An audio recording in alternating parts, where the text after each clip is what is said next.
you guys up on the map so that way you can see a little bit better, or get a better idea of where you want to go next. We're going to pick it up from when the cookout is just finishing at Zinfil Amberbrand's house in Neverwinter. But yes, that's right. That is the rough location of the old tower. Let me show you guys that map that was in punctuation. All right, so here's the actual map.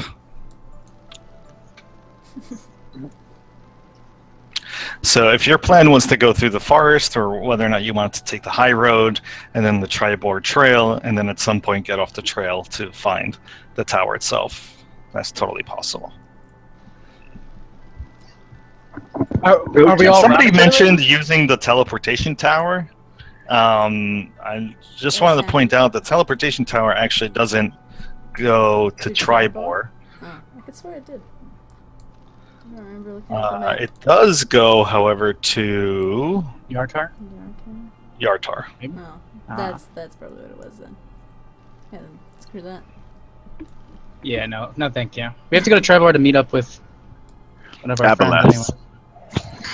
Oh. Yeah, Yartar is the aboleth. No, Yartar is where the aboleth is. Triboar is where we're meeting up with. Oh, yes. Act.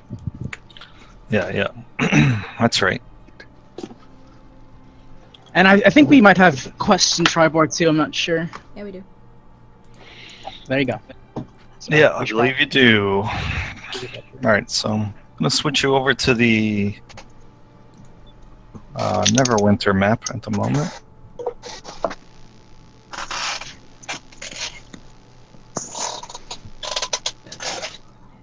Okay, good. So as I said, you just finished having a cookout, everybody's going to bed. Is there anything that anybody is doing before they bed down for the night? Going to Pet Winter. All right.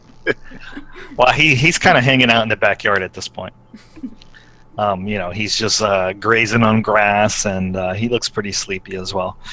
And they kind of have a shed that they've cleaned out so that Winter can, sleep inside away from the elements.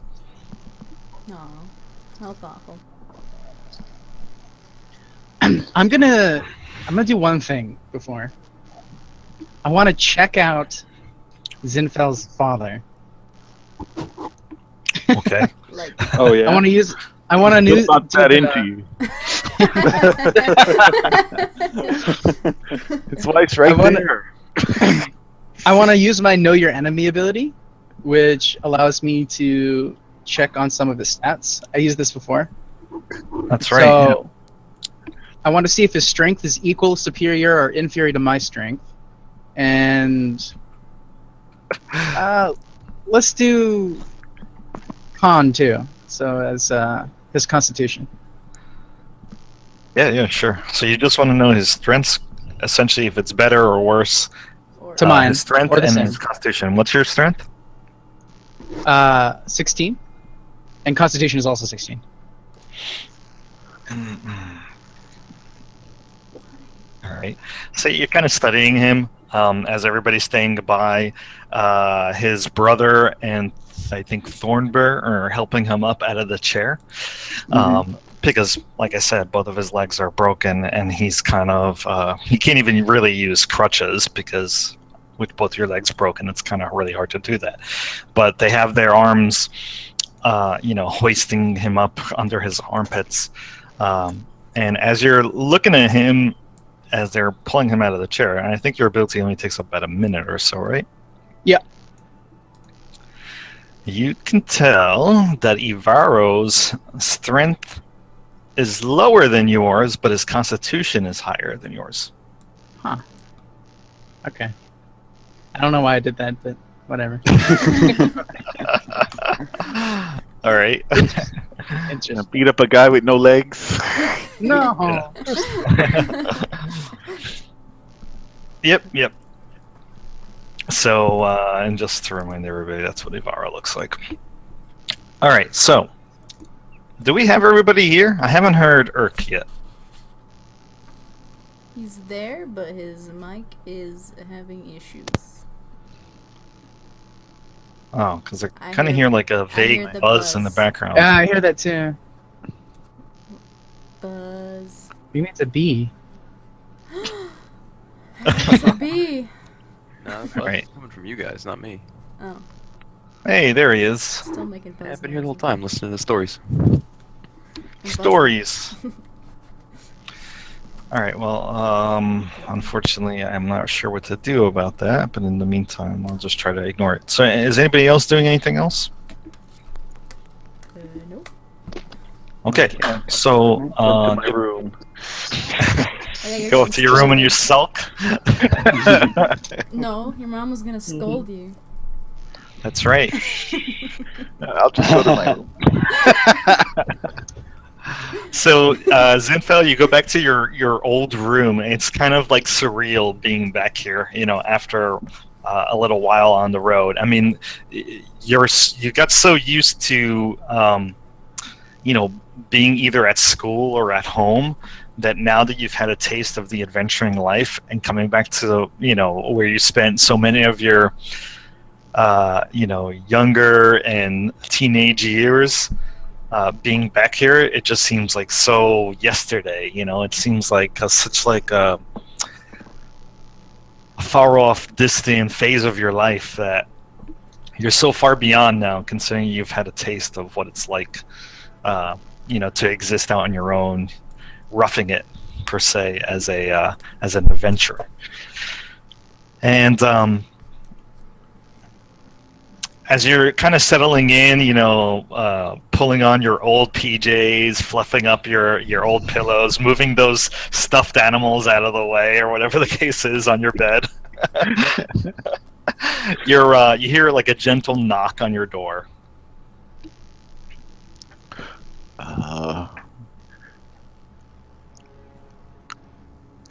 And then Anyone but mother come in?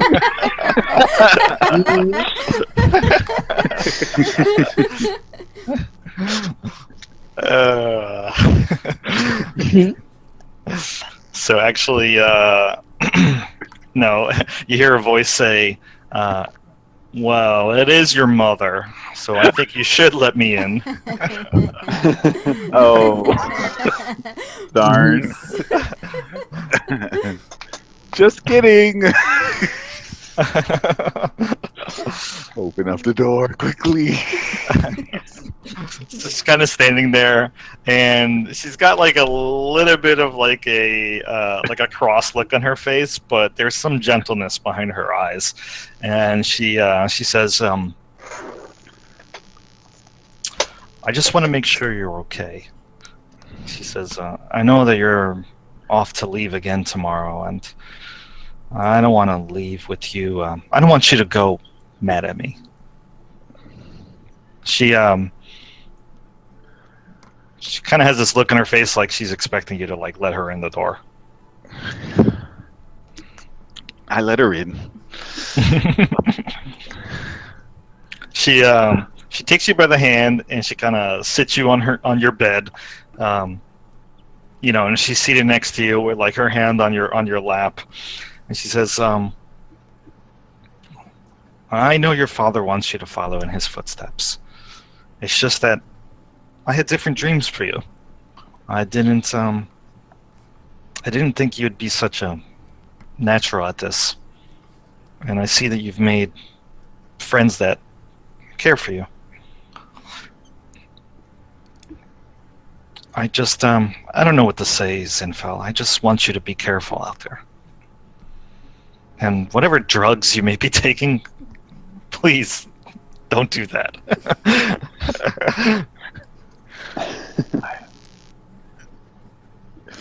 Yeah, I'm not a frequent druggie. I just it was literally just last night that I tried it, but I'm trying to resist. It's okay to try it. God knows I have, and don't ever tell your father that. But it's just that the wrong kind of drugs can be very addictive. and I don't want to see you go down that path. Especially considering you have so much of your life ahead of you, and you're sort of putting your fate into the hands of strangers. Yeah, you may begin to know them better, but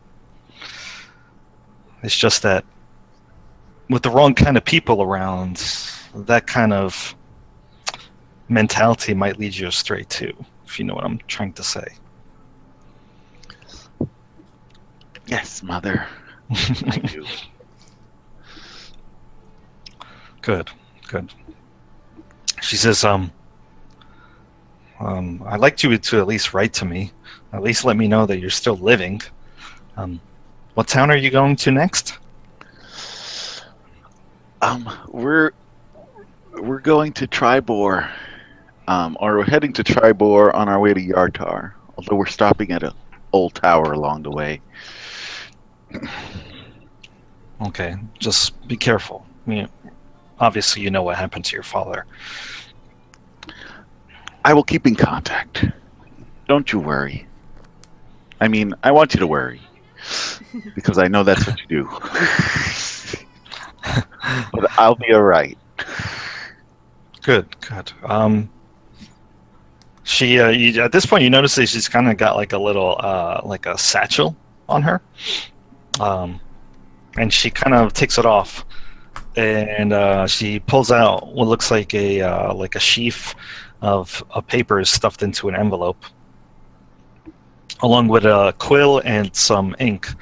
She says, I want you to take this and write me on it then. She says, this is sort of special paper. But at least I know that if you write it with your own hands, it'll be really coming from you. Oh, certainly. And she gives you the whole thing, the whole bundle. How is it special? She says, let's just say it's a little bit of magic. Magic? Uncle Not there. Barazan was kind enough to place an enchantment or two on it. Oh. She says, it won't get wet. The ink won't ever dry. I mean, it won't ever run. Things like that.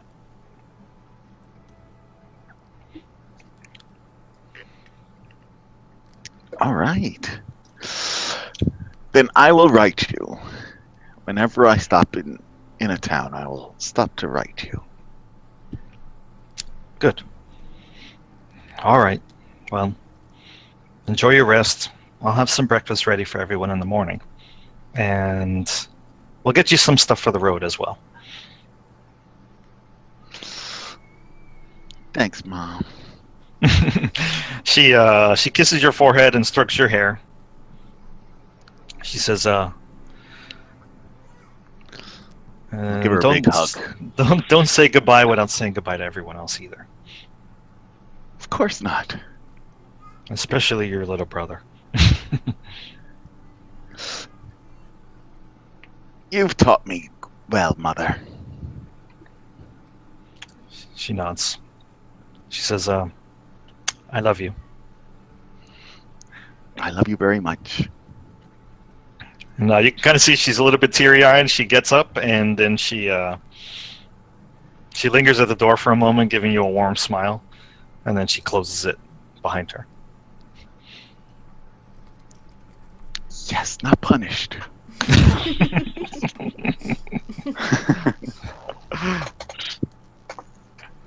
All right, anyone else? Where are we sleeping with? We have to partner up, right? I think that's what you said last time. I don't remember. Yep, that's right. So you and Thornbur are sharing a room, and Zorana's got her own room, and Emin also has his own room. Kareem, you just hear me quietly praying for a Actually, long yes. time, much longer than you would expect. I'm praying. I'm gonna say that Zorana actually was partnered up with Zinfel. Zinfel, but she was outside petting Winter, and Edmund's actually in Zorana's brother's room, the older one. Okay. Because that makes more sense. They wouldn't have like a bunch of guest rooms. Okay. Thornbar, who are you praying to? Well, Ilmater, of course. Right. Of course. I like kind of point to the holy symbol. Come on, man. I don't really know your god. Oh, he's great. If you ever have any sufferings of any kind, come to me, come to him. We'll take care of you. Really? Oh yeah. That's what I'm here for. What is your suffering? Oh well. Don't worry about mine too much. I try and help others as much as I can. Hmm. I don't like to worry about myself too much. Maybe I should pray to him too. Please, I can show you how. I pull out a whip. I don't. No. Don't worry, Thornbar, I have my own.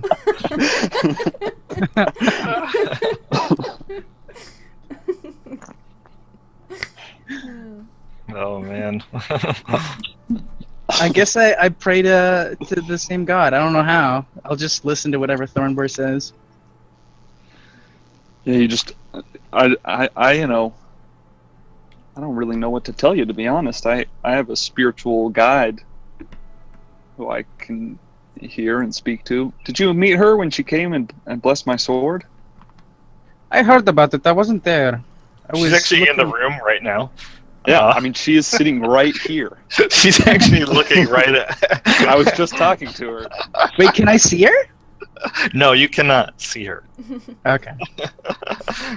Sarah, I just can kinda you You can give- tell that like Thornbur's kind of like looking like right off center from you at something in the air next to you. I just kind of give him like this weird look, like, what are you talking about? Are you crazy? Yeah. It's a weird thing, you know. I think most people just hope that their prayers are heard. I mean, I'm actually speaking to someone. I assume other people just kind of hope that the God hears them and does something about it. I don't really know. But, you know, I'm sure it would help. Can't hurt. I need some help right now. Well, come on. Let's just pray for a safe journey, and that we may be given some opportunities to do some good in the world and make ourselves better people out of it. Yes, that's not what I'm worried about. What's your worry? Well, I mean, you kind of already know, right? I guess you weren't really there at the party. Did you meet Tak? I don't. Maybe briefly. I don't think so. Well, it's nothing to be too bothered with. Let's just sit down and pray. And so I'll just do that and see. Sure. All right. So, everybody beds down for the night. You wake up to the smell of sizzling bacon, fresh bread, as if it was baked downstairs. I mean, it smells good, like cinnamon and who knows what else, but just some really awesome smelling breakfast. And as you guys start to pull on your clothes and you head downstairs all weary-eyed, ready for your morning to start, the smell of fresh brewed coffees in the air, as well as most of the family is up, but probably still in their PJs or morning robes, and you see that Zinfel's mom is there, hard at work, kind of slaving over a stove and being assisted by Zinfel's older brother. Can't recall his name right now, but just give me a second. Althor? Is it? That's Yeah. the older one, right? Yes. That's right, Althor. Good job. Upon seeing Zorana, he looks at her, blushes, and turns away and goes back to scrambling eggs furiously. So.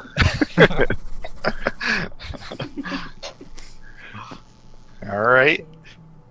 So in addition a bit of to love in your batch. the only person who actually looks like really awake at the moment is actually Zinfel's sister, who's like dressed up in her full plate regalia, ready to start the day as a guard. This girl whose name is Serenace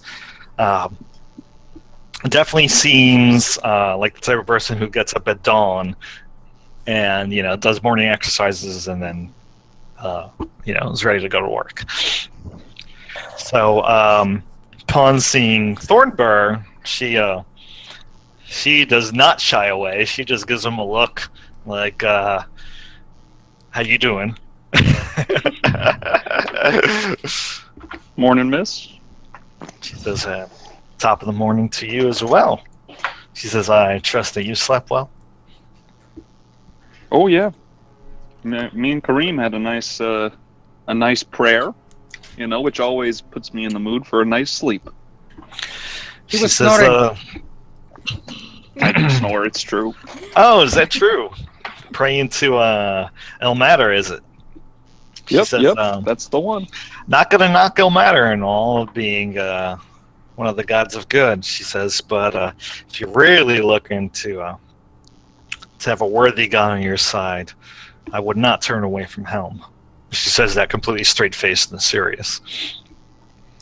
Oh She yeah. says, in fact, if you're heading out and planning on going to Tribor, she says, I would consider stopping by Helm's Hold. Okay. What's there? She says, well, it's actually a splinter faction of the Helmites that I've taken quite an interest in, actually. She says, an order that's known by the Order of the Gilded Eye. She says, particularly surrounding a belief of removing all demonic and devilish influence from the hearts of mortal men and women. In fact, the Order itself is led by some of the most powerful women in this area. Powerful women. That like sounds it. great. Yeah, Kareem's in. He just found prayer last night, and look at him picking up the pace so quick. That's great. Yeah, that sounds good though. I mean, demons inside people's souls sound like something I could get I don't want either. What? So yeah, I mean that sounds something I'm down to get rid of. I hope so. She says, I do know that the leader there is a woman by the name of Holy Watcher Korea. Holy She says, Watcher Korea, huh? Great. So Rihanna, Zinfel's mom, says, enough talk about religion around the table. I'm sure all of you are hungry. And she starts slopping food in, well, not slopping food, but she starts placing food into various bowls, and you see heaps of bacon, sausages, some French toast. I mean, it's amazing the spread that this woman has put out.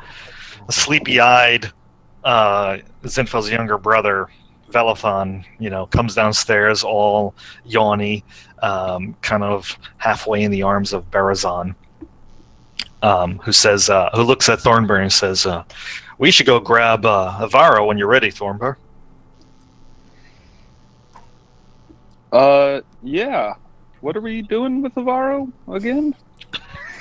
He looks at you and he says, having breakfast and bringing him downstairs? Oh yeah, that's right. I've grabbed Althor, but, he looks kind of busy serving and all. No, of course. I forgot, Don't take too close into that kitchen, boy. Yeah, I'm sorry. I got my mind on food. Oh, there'll be plenty of it. He says, it'll only take a few minutes or so. Yeah, of course. And he waves you to follow him as you go back up the stairs with Barazan. And Barazan hands off the younger brother to Zinfo. So have we decided, friends? Are we going through the forest to get to the old tower, or are we going to take the road? Roads are so safe and fun. Both. But the forest sounds so much more fun. Forests are okay. I like the forest. As long as we don't stay there overnight. I don't. Sometimes there's frogs. Frogs are terrifying.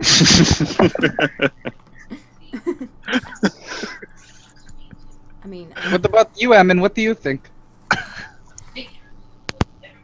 I think you're all crazy. I shoved more bacon into my mouth. That's not an answer. You're all crazy for wanting to go into a forest. Who lives in forests? No one. Elves. Look at I Serana. lived in a forest. Oh, well. It's nice Well, she there. left. See? She left. What, there could be I would clues. go back. Was there anything particular of this forest that you were supposed to look for? I don't think so. No. Alchemy supplies. I guess. Twigs and You shit. could buy that at the store. That's true. We're along the side of the But road. it's free in the forest. As long as you give back. Yeah. I don't have a counter for that. I just kind of want to leave town already. I'm not We've been in biased towns the for- forest or anything. It feels like forever. They're such beautiful places. It's been like 4 days. Yes, but 4 days feels like months.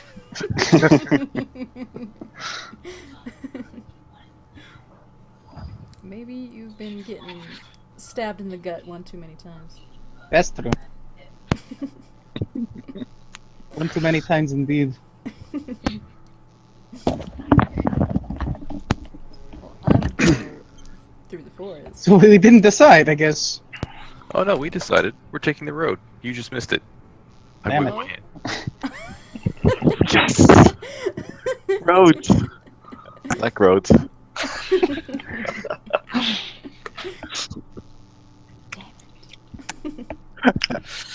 Okay.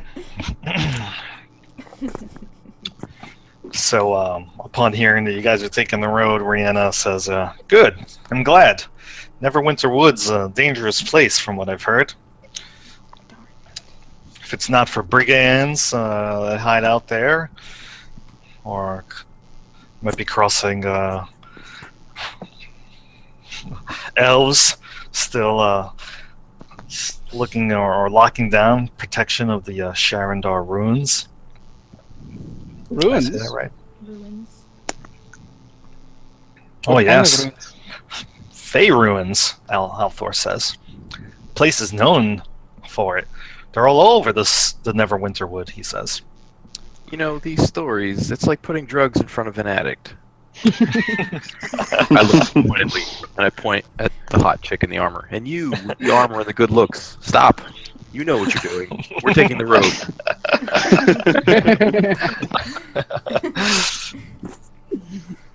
Yeah. I think it's better, she says. That way you'll get to pass by Helm Salt. Period. See End for of yourself the glory of sentence. Helm. Discussion. See, good. Delicious. Here, have some food. And I start putting food at her. She eats like a prison convict. I mean, that plate is like in front of her, and she's like all hunched over it, like slopping in her mouth. Brianna just gives her a look like, like where are your manners? And but you've known that your sister is always eaten like this, Zinfel. The food is just so good. Can't eat it slow. In between mouthfuls, she's like, "Oh, by the way, there's a few baskets over there where we managed to get you some foodstuffs for the road." Well, Hooray! I hope there's blueberry pie.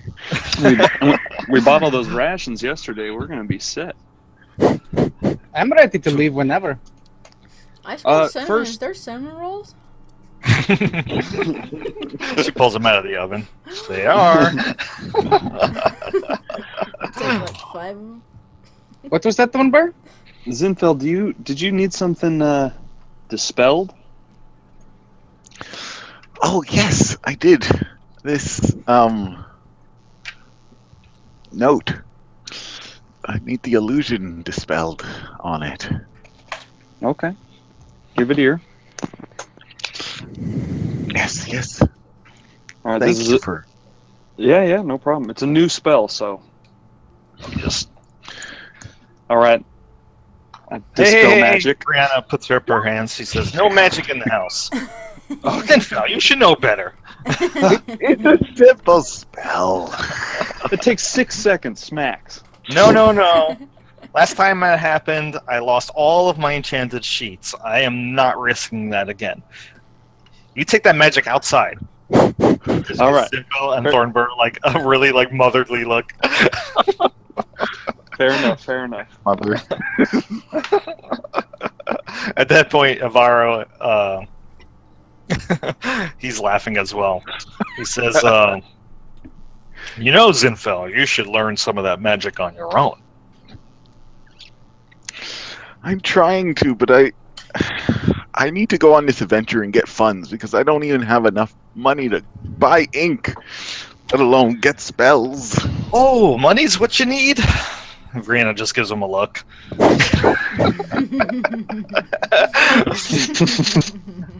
He says, "Well, I think I have a few coins upstairs. You know, nothing I can't part with from my daughter." And Serenade just rolls her eyes.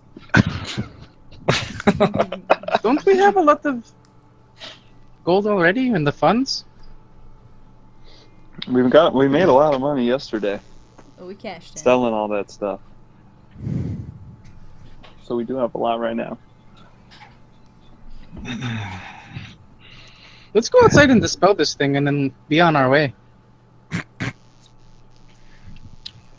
All right. Thank you, Emberbrand family, for your kind hospitality. Oh, you're welcome.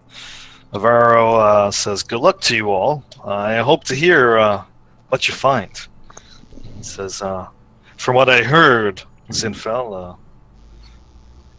Mother here actually gave you some enchanted letters. So we hope that you'll write back. Whatever it is, be careful. And keep that blade safe." Oh, you'll read all about it. I'll send letters soon. He says, "Good, good." Thanks for all the food and everything. Barazan says, "Oh, come now, I'll see you out. I'll see you all out." And as you guys are all waving goodbye at the family, having finished your breakfast and packed up all your things, given your a whole week of dried rations to essentially travel on the road with, enough for all of you. You are standing outside the home, waving goodbye, giving hugs, when Barazan kind of shoves a pouch of money into Zinfel in the midst of their hug. And he says, "From your father." Oh. Oh my, no, oh, wow. But don't go spending it on drugs, lass.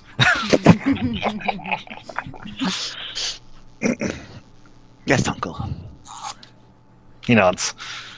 "Okay, have fun storming the castle." And before we leave, I'll have packed up some cinnamon rolls and also gave Althor like a kiss on the cheek, and then run as we're walking around. Sure. And Serenace, she gives Thornburr a kiss on the cheek as well. Oh. Thank Outdoor is you, miss. completely embarrassed. He turns like a complete beet red. Velathon lingers way too long hugging Zinfel and saying goodbye. He's a little teary-eyed and crying, not wanting her to go. But eventually, after finally, 15 minutes of saying goodbye, you do finally depart the Ember Brand home with Winter and Rilix in tow. Where are you guys headed off to next? The road. The road. We could swing by Helm's Hole. Yeah, that should be off the Let's road. just Be on our way. Let's just swing by the castle real quick, have a couple conversations with random guards. Maybe go shopping again. Yeah, did you want to do anything else in Neverwinter? Such as cast that Dispel Magic? Or visit Oh, yeah. Cities? Yeah. Okay, so We'll cast that Dispel Magic. all right, Give me you that do book. that first. So you kind of stop at a corner. You pull out the mysterious book. You begin to, chant your prayer to Imouter to dispel the magic on it. And here's currently what it says. It says, "Happy birthday, Alvaro. Sincerely, Maxine." But as you know, Alvaro is spelled wrong with a couple of extra L's. Mm-hmm. When you dispel it, it actually says something else. So just give me a moment.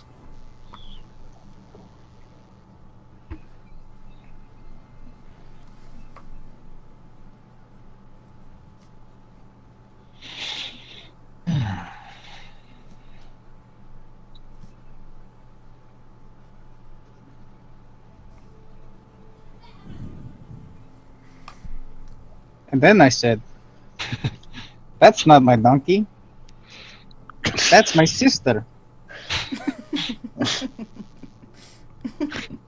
I still don't really understand what the donkey. It's like a Okay, small so- horse. I have updated it, and what you reveal that it actually reads is some sort of cipher. What the?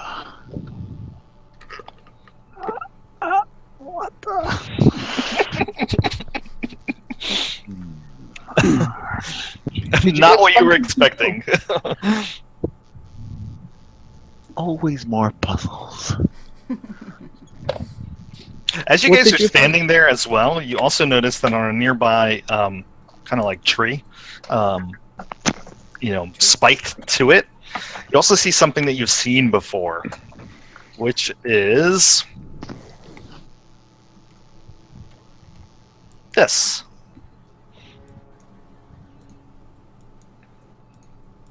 Everybody can see that, right? Yeah. Yeah. I can't Isn't see that the it. guy we saw last Oh, night? now I do. No, you did not see this guy last night. That was a different dwarf. No. Yeah, different dwarf. They all look alike. Their beards. That's racist. I gotta say though, I like his name. Warville the Warville Weevil. the Weevil Forkbeard. Sounds great name. His parents must have been Gotta great. give people. him. You gotta give him that. That was on some posters in Waterdeep. Yes, exactly. And it seems that he is a wanted man from multiple cities in the Sword Coast. As you've now seen him here and there. Deliver him to the axe of. What is that? Mirror. Mirabar. Where's that at? The only person, literally the only person I know who does not live in Nightstone, lives in Mirabar. A friend of Haral's. Is he a You should- dwarf? No, nope. Oh. I want to go. I want to go up there sometime. We should definitely. We should get this guy. This looks like a cool thing. Cool little quest here. And the gold. 5,000 gold. Huh. 5,000 gold. Catch Yeah. an evildoer. This seems like if Ilmater has ever spoken to me, he's speaking to me now. We got to get this guy. Maybe he's in the forest. Oh. Just kidding. Let's go to the road, okay. guys. All right. So you go to the house where Sandees resides, watch over the teleportation circle as part of the inner circle, right? And This isn't the road. what's that? Nothing. You're stopping by. Yep. So when you get there, you knock on the door and you see a kind of really elated to see you, Sandees, whose eyes, quickly find Thornber among your group, and you see that she adjusts her glasses and gets very nervous. She says, "Oh, you're back! I thought you would have left already. I didn't even think that you'd be returning. And oh my, I don't want to keep you on my doorstep. Please come in, come in." Except for, I really can't let the elk in, That's okay. I just wanted to stop by and give you these, and I handed a little bag of cinnamon rolls. Oh, these smell wonderful. And they look so fresh, like they were just baked this morning. Oh, thank you so much. And she shyly, comes in to give you a hug, and then kind of stops and just like kind of blushes and looks down for a moment. She says, are you all leaving already? Yes. We just wanted to tell you that we were gonna go. I didn't want to leave without saying goodbye. Oh, are you going to be taking the circle? Oh, no, we'll be taking the road. I think we've had enough of magic for one time. Oh, Especially okay. winter. It's good to hear. Hunting giants, right? Yes. I would very much like to know what happens, and I wish you all luck. Gods watch over you and all that. I wish there was some way I could help, but I'm stuck here in this dreary house. You're fine. I'm sure you're fine. Find something to do. You want to come with us? I wish I could, but no, I have to watch over the circle. There's nobody here to replace me. Yeah, you helped us already by giving us a great welcome to Neverwinter. That's all. That was a great deed. She looks at Thornber for a moment and just completely freezes up, like not saying anything after that. All right. Well, let's. Well, I guess we'll see you later then. You take care of yourself. Well, bye. Bye. Please be careful. Don't watch yourselves. Stay safe, Thornber.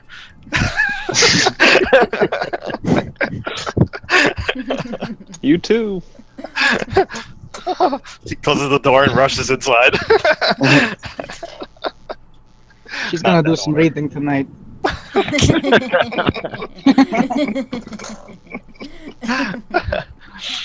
All right. So you guys leave through this gate in Protector's Enclave, which actually is not that far from where you currently are. And you begin to head south along the road, along the high road, I believe, toward the intersection with the Tribord Trail. Yes. So, I'm just going to move this red X out of the way for a second. So, Helm's Hold is not far at all. And within a couple of hours of leaving Neverwinter through the city gates, you see that you are approaching what clearly must be Helm's Hold, because it is a large walled castle-like area. Can you guys see this map? Yeah. Yep.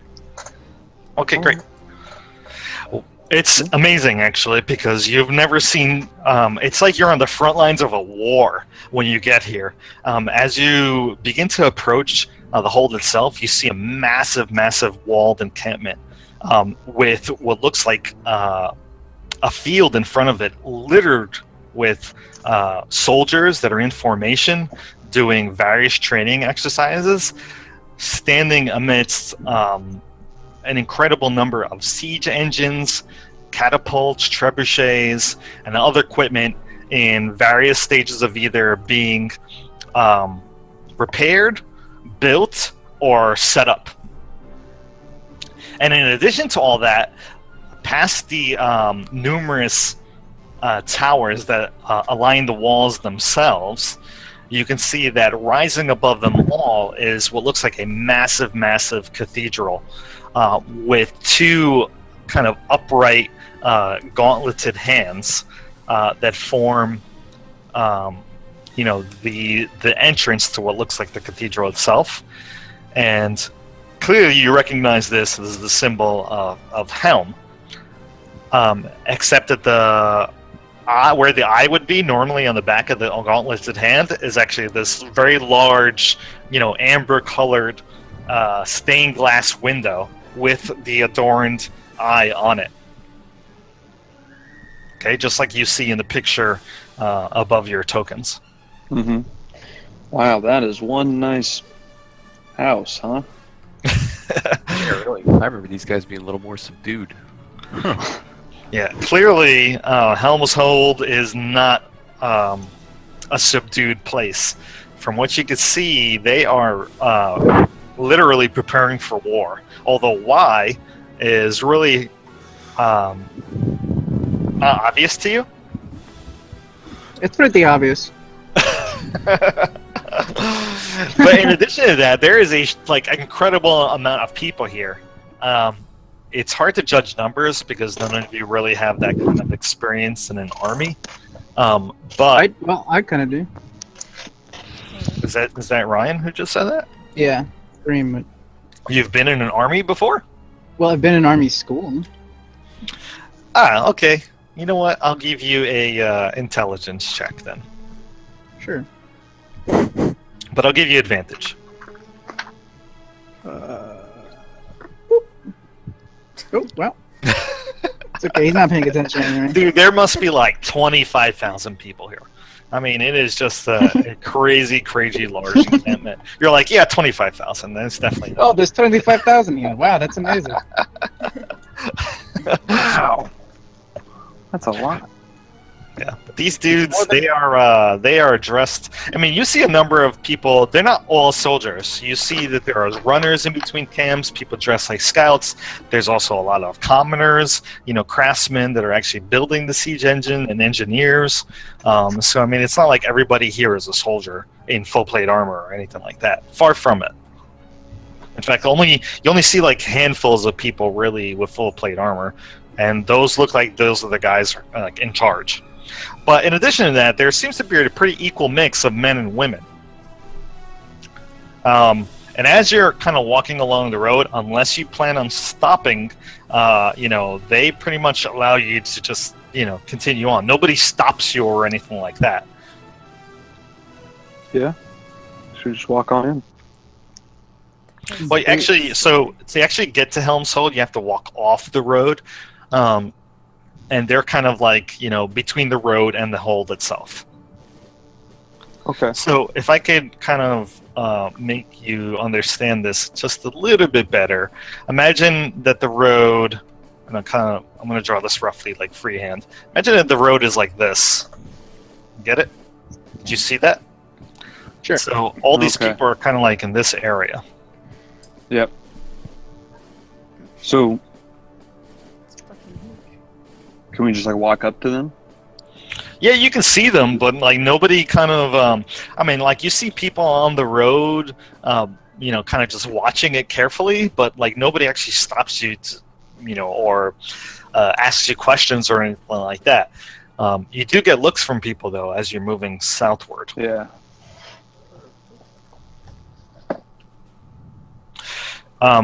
But what you can actually make out is a little bit further down, maybe about a few hundred yards.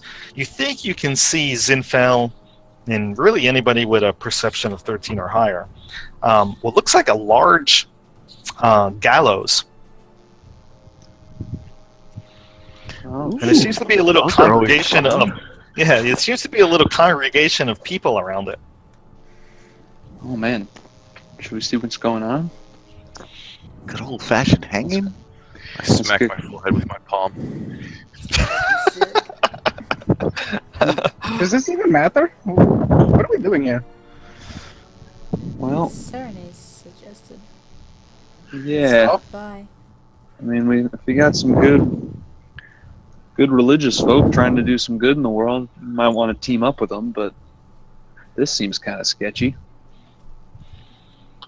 They're probably preparing for giants.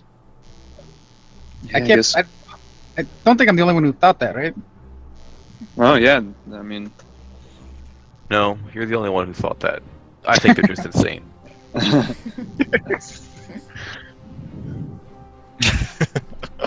All right, so I assume that you guys continue onward.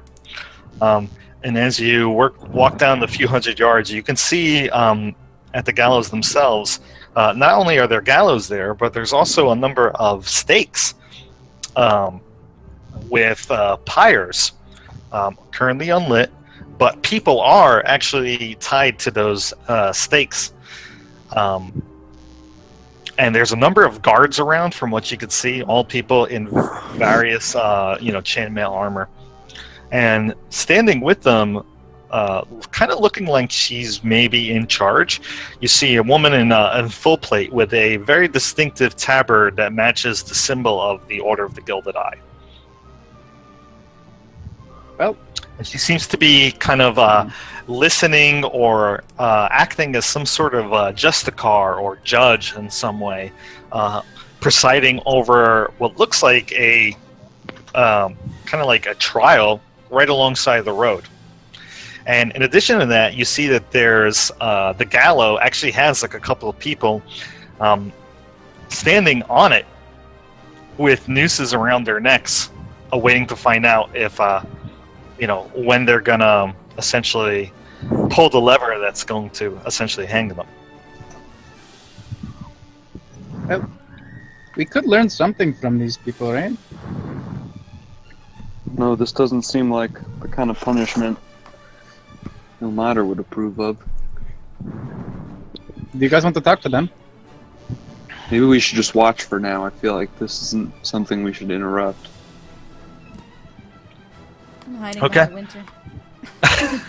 I don't know if I want to watch. Not We watching. could just continue on to the city.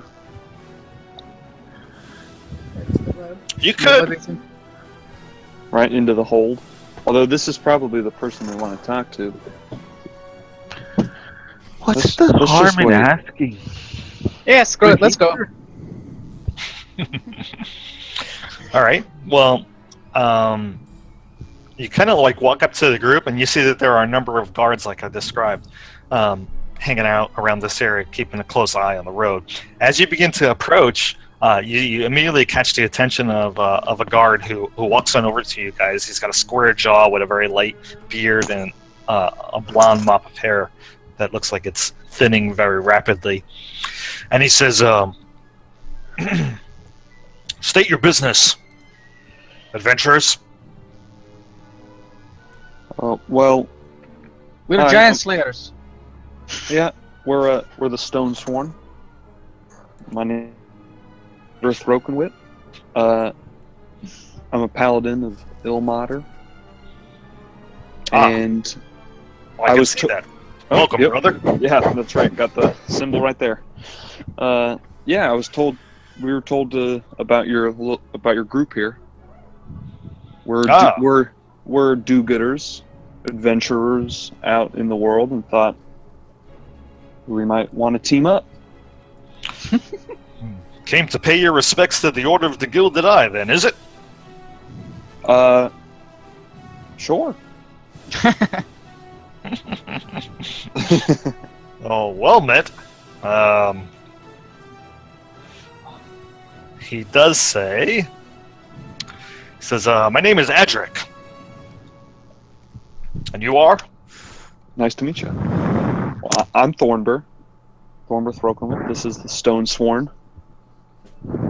A band of adventurers. Who slay giants? Yeah. Giants, you say? Yes.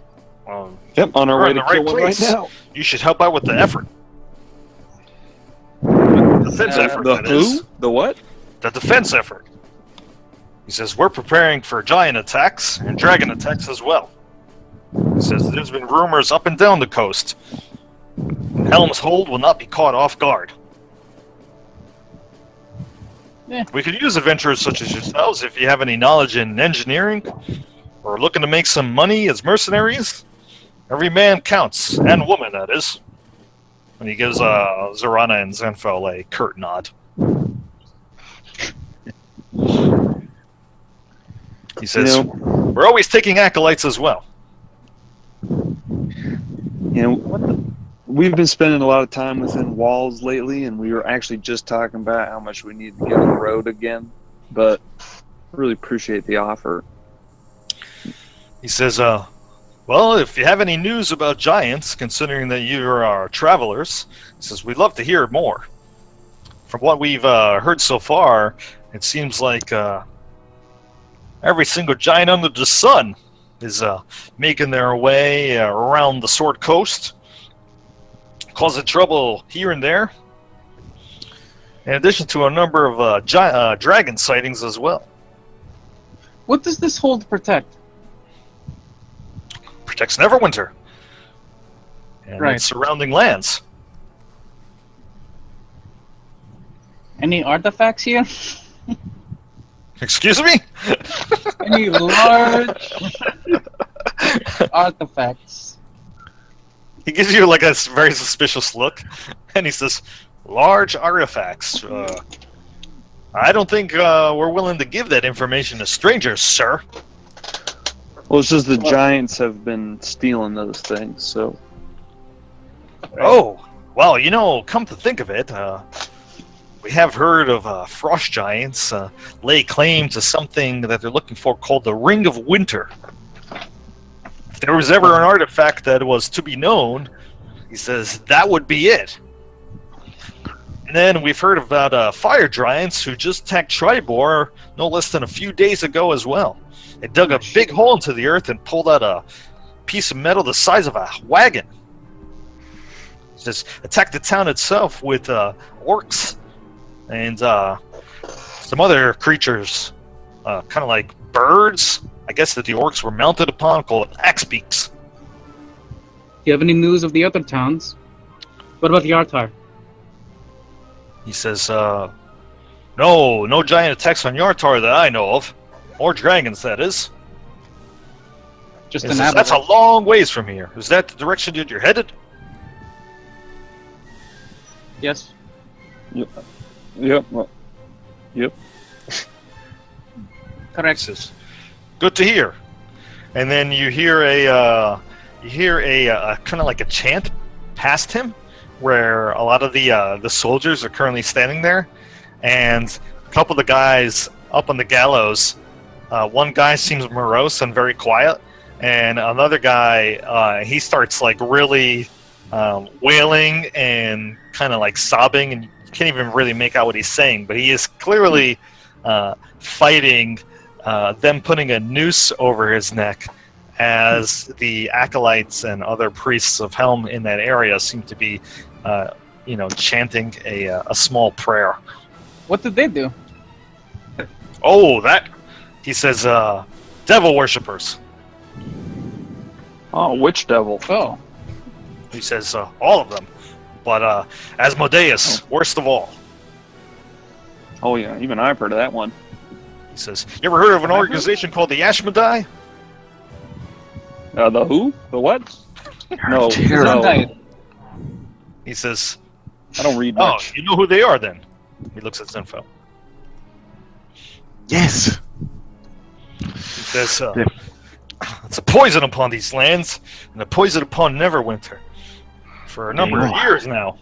Poison. He says, especially during the spell plague. Brought in by the Thaans. 9 hells begotten creatures. Well, That's sounds awful.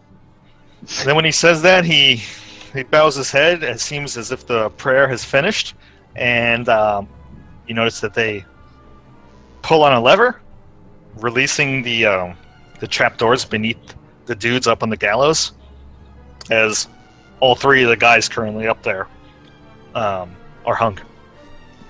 Cream turns his head away. He doesn't want to look at it. Close my eye. He says, "You should have a word with Holy Watcher Korea, Remind if me, you have where the might we time to find spare. her? That is, That'd be lovely. right there." We have the time to spare, guys. I think if we just, I'm not really in a hurry. yeah, I think I'm we in could a just hurry. spend a little time telling her what's, just giving them the news of what we know, hearing what they know. Maybe we can do it quickly. Yeah, for He sure. says, "Very well. Follow me then." And you see that he leads the way.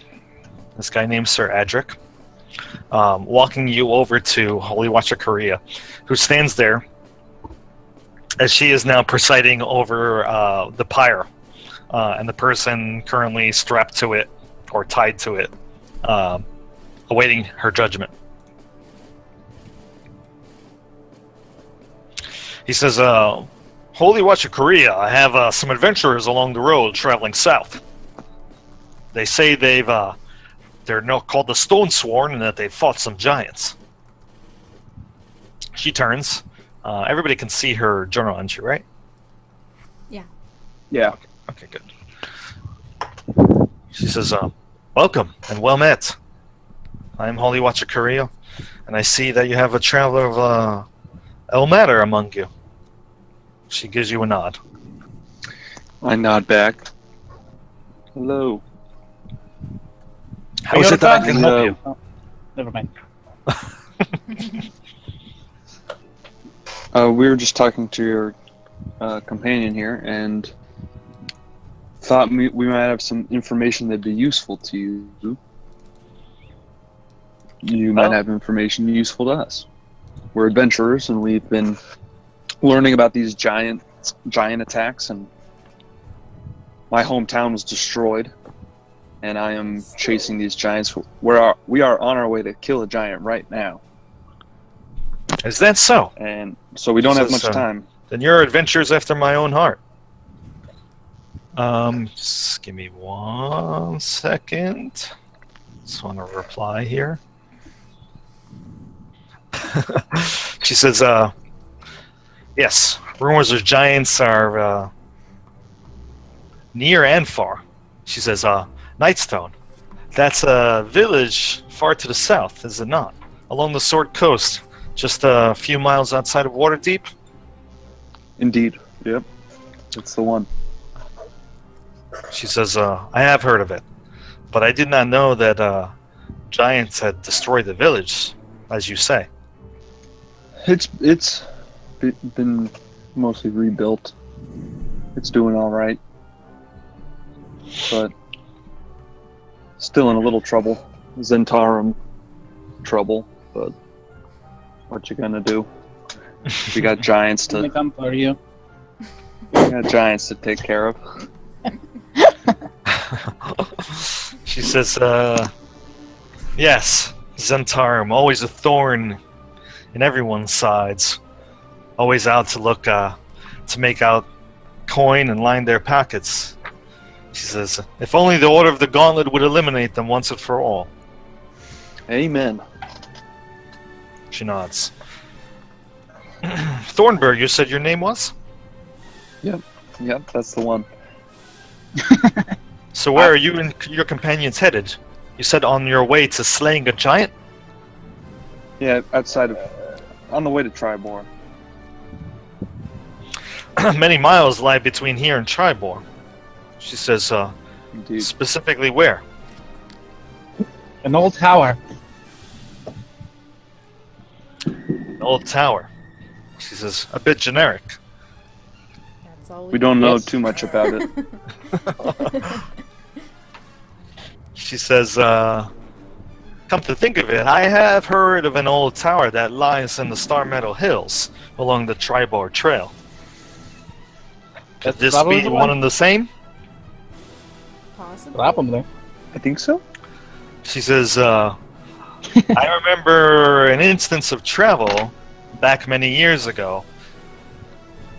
She says, when I had left the helm, when I left the hold for some time from Tribor on my way here, she says, I recall seeing a sign upon the road, the trail, and the old tower could be found.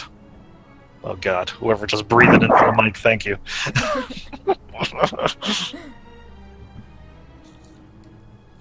So did you guys hear what she just said? It was like kind of interrupted by the heavy breathing. Yeah. Okay. She So saw a sign. she indicated that she saw a sign that showed a trail that led to the old tower, and this was on the Tribord Trail. It was years ago.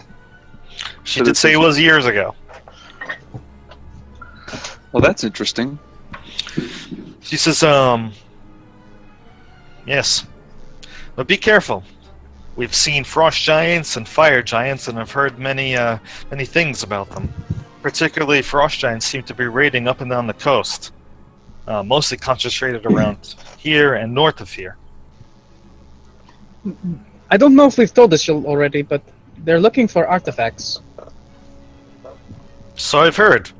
Frost giants claim to be searching for the Ring of Winter, and I hear that fire giants are actually looking for what looks the pieces to some colossal construct that they call the Vonindad. Not only that, but we've seen sightings of a few dragons, to say the least. Particularly one enormous blue dragon that calls herself the Doom of the Desert. Or the Dragon of Statues, as she is also known. Sounds like they would do a lot of damage. Hence why we're preparing. You think they would attack the cities? I have no doubt. Is the ring there? She looks at you and kind of gives a stifled laugh. And she says, the ring is a legend and nothing more. No one will ever find the Ring of Winter. That is my firm belief. These giants least of all. But let us hope that I'm right. For if they do find the Ring of Winter, she says, I do not want to imagine what apocalypse may come from that. If history tells me anything, it's they're going to probably find the ring. What does it do? Do you know? Theoretically. Or what is it supposedly? Yeah. She says, it is great indeed. I've heard many rumors, but they all seem to point to two particular things. One, that they provide ultimate control over winter itself. No one tells And me number to two, do. that the ring grants immortality. The ability to summon winter and storms and ice at someone's whim is quite powerful indeed. It can bring civilization to its knees and perhaps destroy it altogether. Only those with the ability to survive in such extreme climates would survive. Sounds like a I guess. But this is all hearsay. I do not truly know if this is true or not.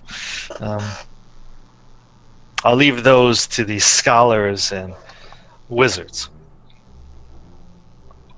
I have heard, all very though, that interesting. the Harpers have been looking for it for some time. Let's pray that they don't find it.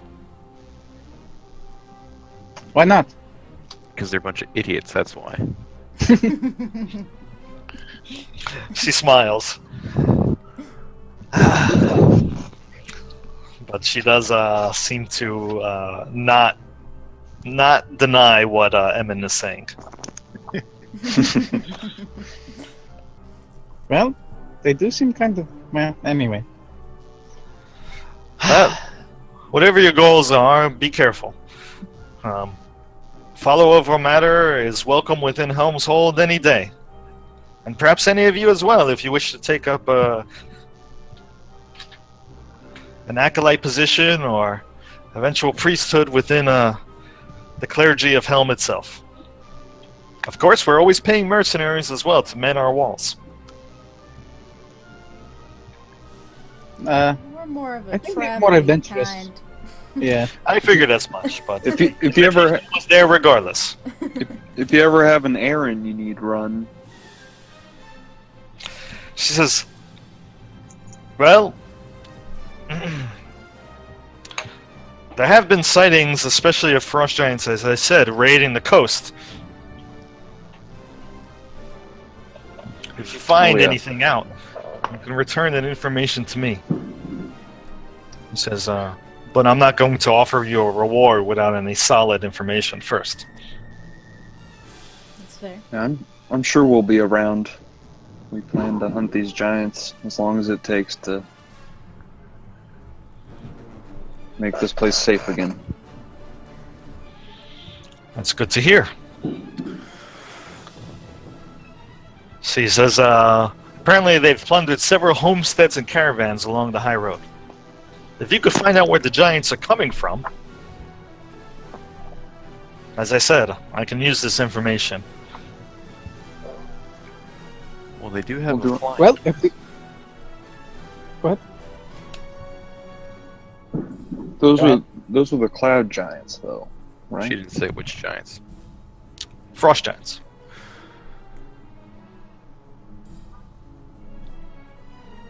Alright, while you if we guys think find about anything- that, I'll be right back. I have to go to the restroom real quick.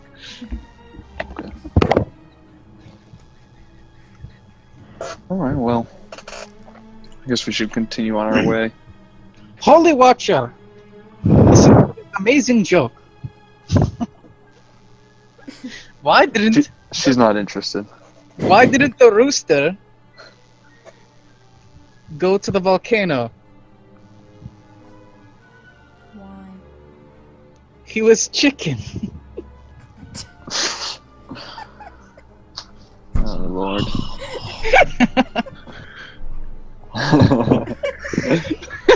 Get out of here.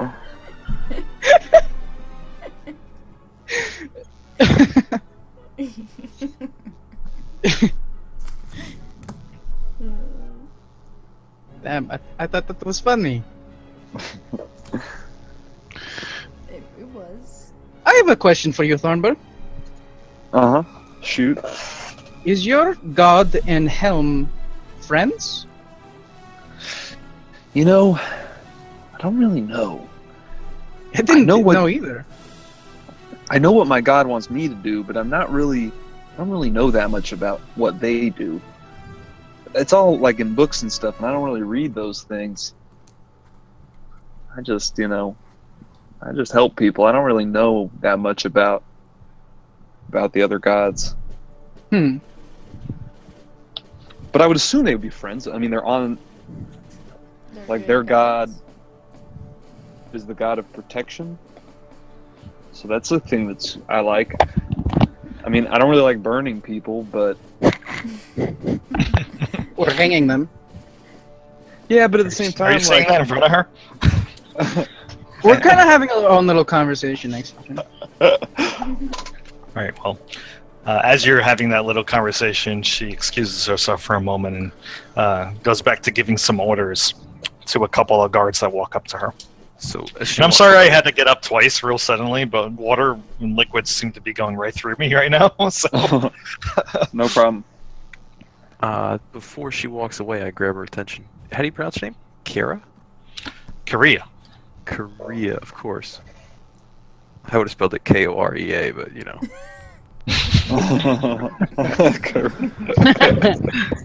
The north. No, or the it's south? Korea. Korea, the Lords of Waterdeep told you that the ordning has been broken and the giant's societal structure has collapsed. No, I did not know this. Are you sure? Yes.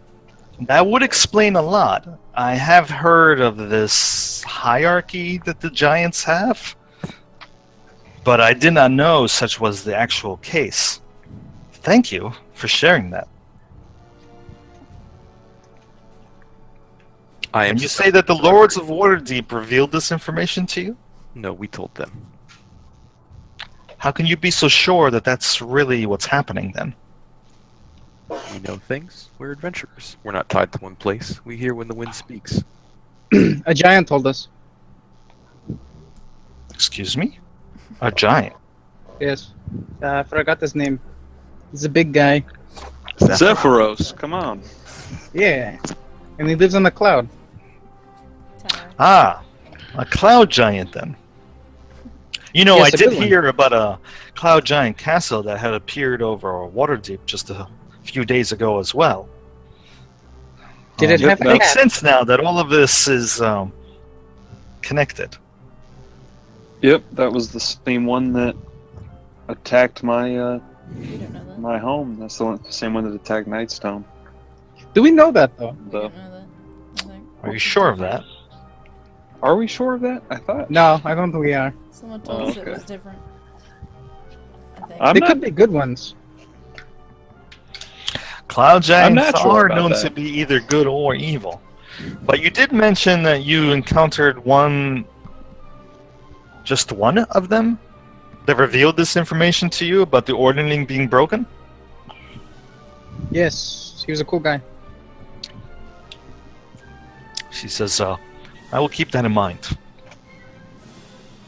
Although, he had this She, weird she kick- actually motions over to one of the nearby guards and says something in a hushed tone to that person. You know, that's He had like a weird the tick. first. That person pulls out like a little notebook and starts writing that down. Go ahead, Thornburg. Yep. I was gonna say that was like the first day I joined the team was when we met Zephyros. That was like the first day after we left Nightstone, Good time. and then I knew I was like, "This is a great crew.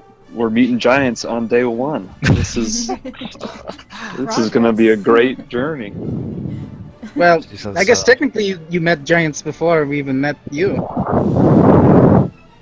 Yeah, that was a little different. That's true. I don't want to think about it. Well, I'm a very busy woman, as you can see, and I have to get back to extending out my judgment of these worshippers. Right. Please. Get to it.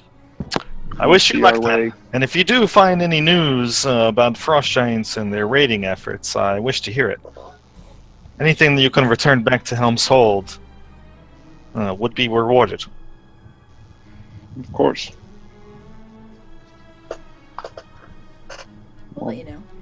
Pleased to meet you. The pleasure is Okay. all mine. Well met, Thornbur and Stone Sworn. And she gives you guys a respectful bow. Well,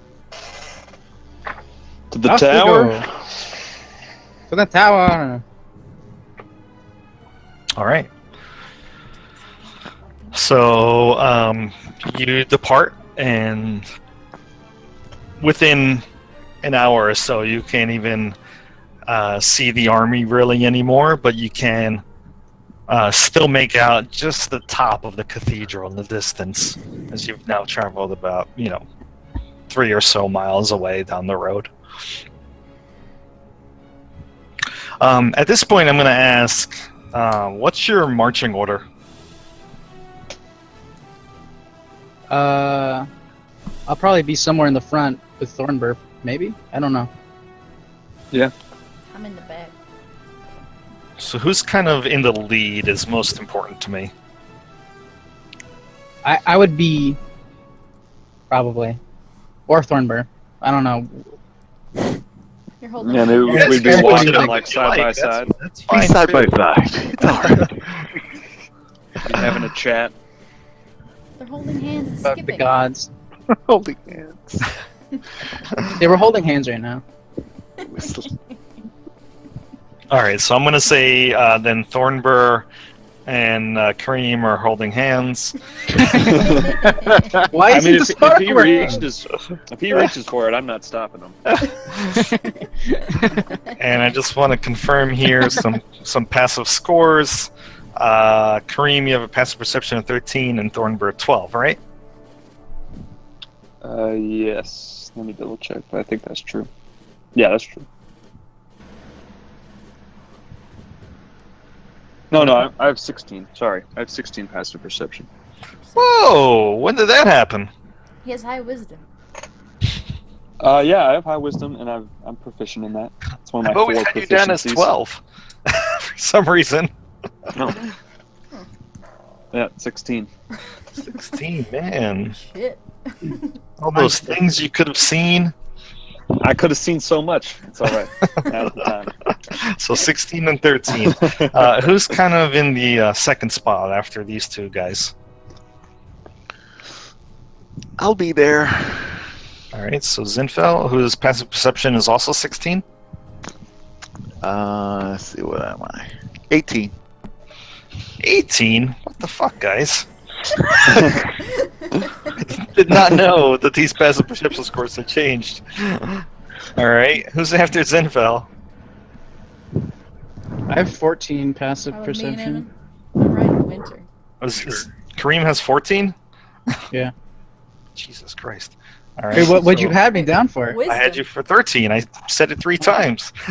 This is our first level ones. It was from back on session 9, so yeah. All right, so who's in the third position? Probably me and Evan. Okay.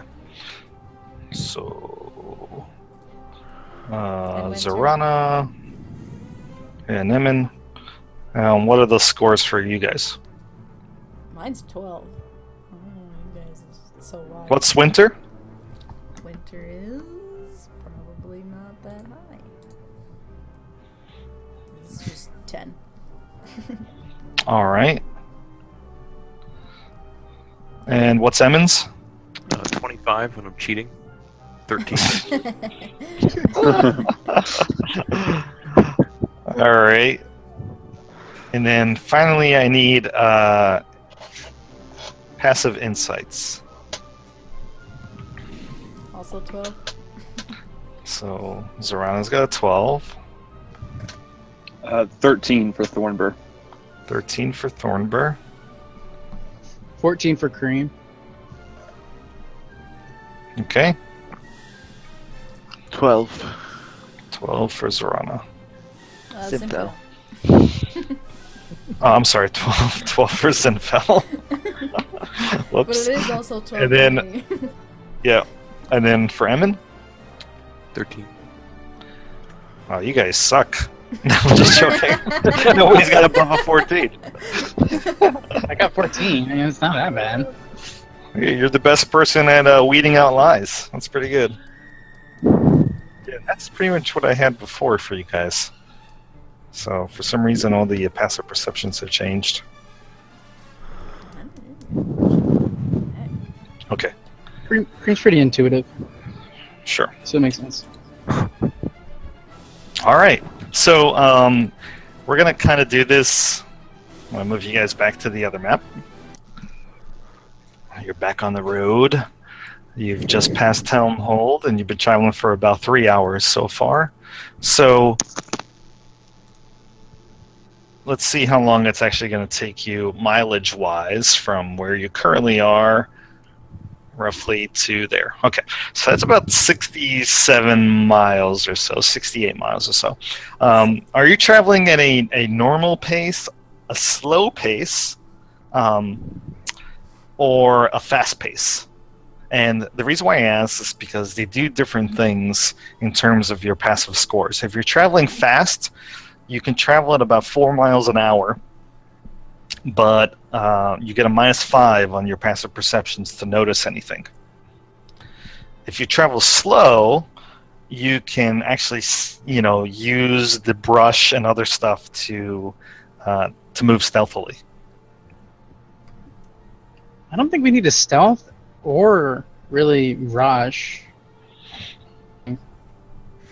I'm thinking normal pace. Yeah, if you travel slow, you're only traveling at 2 miles an hour. Normal pace is 3. And after 10 hours of travel, which you've already done 3, you start to get tired. So if you try to force yourselves to move further, then you're gonna risk exhaustion. I'm voting. I vote normal. All right. So 1 vote for normal. Zorana, Normal. Zinfel. Normal. Okay, so it seems like the majority of the group wants to go normal, so that's what you guys would do. So you got 68 miles to go just to get to the intersection, and about 7 hours of travel left. So that will bring you about 21 miles more of travel, leaving you with 46 left. So, can somebody, one person from your group, you can choose whoever wants to do it, roll me a d20. Kareem, you're leading us. I think you should do it. Okay. Yep. It's more than 10. All right. So nothing really happens along the road as you guys are traveling and you start to bed down for the night. You get about 21 miles further, so roughly to about the H on the high road part when you bed down for the night. So you set up your camp. Are you guys setting up watch? Oh, yes. Yeah. Yep. Oh. Yep. All right, sure. So how are you doing that? Who's got first watch? How many hours is the watch? We just take 2 hours? Is that how Yeah. it works usually? 2 hours. I'll take first watch. Okay. I'm gonna go take second. All right. I'll take the morning watch, the last watch, when the sun is rising. Okay. And then Zorana and Emin. I can't see in the middle of the night. Whichever. Yeah, we can see in the dark. So. You're gonna do 3 and 4, Zorana and then Emin. Yep. Sure. Oh, I need one more thing. What's the passive perception for relics? Oh, let's see here. Perception. Skrillex. 15. 15.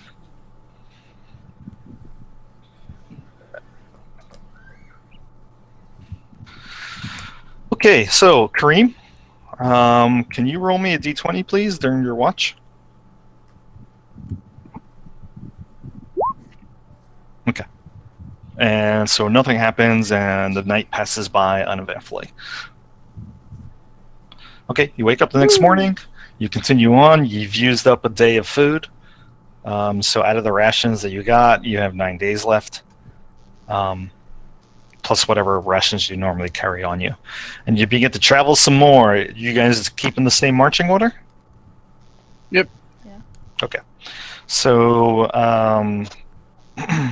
somebody from your group, whoever, I don't really care. Can you roll me a d20?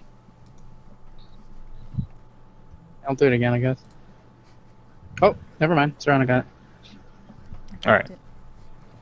So another day day passes, and you're able to travel another 30 miles. Hey, Thornbury, you want to be crafting some alchemy? Yeah, this is a good opportunity to do that. Bring the night Don't forget that you also tried to craft, I think, yesterday or the day before yesterday. Yeah, I have a half finished potion. Yeah. Can I do that? How do On I the road. like when we? Yeah, so you have a traveling alchemy kit. So that's the point of it, is to be able to travel and create some alchemy, some alchemical items. So I'm just like it's just like hooked on front of me, and I'm just like making shit as we're marching along. Yeah, essentially. You can only make like one thing at a time, but yes. Yeah, nice. Well, then yeah, I'll spend another day finishing that greater healing potion. Yeah, so at the end of day 2 of travel, it'll be finished. All right. Well, what else do you guys want? So as you begin to bed down for the night, you can, start to make something else. We could do that poisoner. Maybe give that poisoned potion to a bad guy. Yeah, We could give that to Emin. I don't He think. could maybe trick somebody into drinking it one time. Oh, I thought you meant like. Okay. Let's do a nicer one. How about the antitoxin, so that if we're poisoned, we'll be okay. Anybody into that? No. All right. What about the resistance one? Didn't we do Potion that of one? climbing. That's a cool one. That one sounds fun. Didn't we get a potion of resistance? Yeah, we could do a potion of resistance. That takes a long time, Oh. and Oh. it takes a lot. It takes 6 days. But I could do it. What would we Right. want resistance to? I don't know. I was just thinking of it. Yeah, I feel like we should do that one when we're fighting. This is a The dra- what kind of dragon? giant? Yeah, when we're fighting some kind of thing, we know what we. Poison resistance? By the way, the current day is Myrtle the 13th, and tomorrow will be Myrtle the 14th. Cool. I wonder if Tak made it to Tribor yet. Oh, maybe I'll just start another greater healing potion. Those ones are always Yep. good to have. Can't go wrong with that. So who's got the one that you just made? Probably just on him. For now. I already have No, a I'll potion. give that.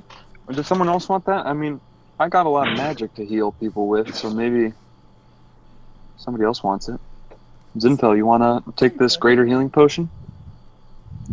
Um, Hold on to it. I mean, I trust you to. I trust you to feed it to me if I need it. You know. of course. Yeah. It's good to have a backup. Greater heal potion. There you go. All right, and then Are I'll you just starting another one, right? start the next one. Yeah. So I'll spend the 50 gold now from the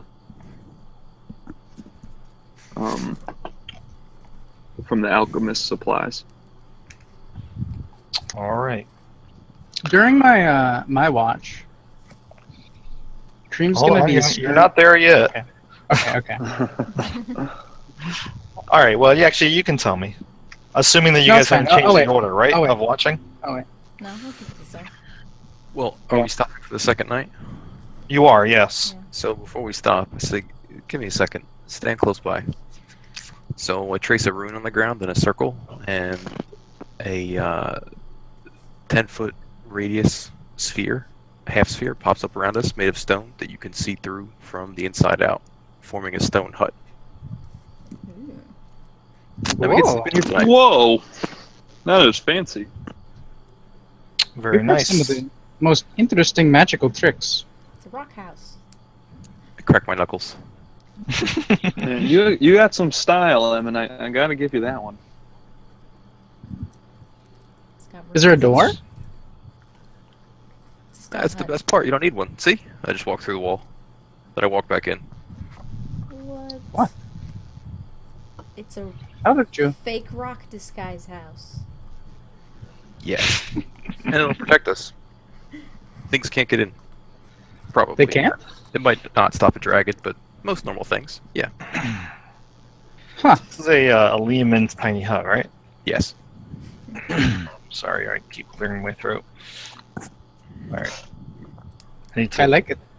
need to remind myself what this does. So it kind of creates like an invisible, outside people can't really see it, or they can. You can see that it's a rock. You know, big So that's the gold. thing. Because it's made out of stone, I think they can see it, but I mean, that's kind of up to you. It's the Safehold property under Fell. The safe hold property under what? Fell room? Oh. No, if it acts just like the spell, then that's what it's doing, just like the spell. So the spell's on page 255. It says, an immobile dome of force springs into existence around and above you and remains stationary for the duration. 9 creatures of medium size or smaller can fit inside. And then blah, blah, blah, blah, blah, blah, blah. All creatures and objects are barred from passing through it, except for those within the dome when you cast this spell. Spells and other magical effects can't extend through the dome or be cast through it. It's comfortable and dry inside despite the weather outside. You can also command it to be dimly lit or dark inside. It's opaque from the outside of any color that you choose, but it is transparent from the inside. So then that leads me to believe that that you can see it. Well, that was my thought too, because in the Yeah. description you said you called it a stone hut, otherwise identical to a Leomund's. Oh, there you go. I didn't realize that's what the description said. So yeah, it is made of stone. Nice. But you can This choose is pretty to sweet. make it whatever color stone you want. I would say. Match the ground. Pale opalescent blue. Sure. And when you guys rest, are you staying on the road or are you going off the road? Or a little bit off of it. So people are Slightly like, off the walking road. into a rock. Because I didn't really ask that question before. And how far off the road are you going? Because the area around here, it's miles to Neverwinter Wood from the road itself. That's not to say that there aren't trees and other brush. It's not exactly plains. There are hills and stuff like that. So, but I mean, to actually get to the edge of Neverwinter Wood, I mean, you're looking at 15 miles.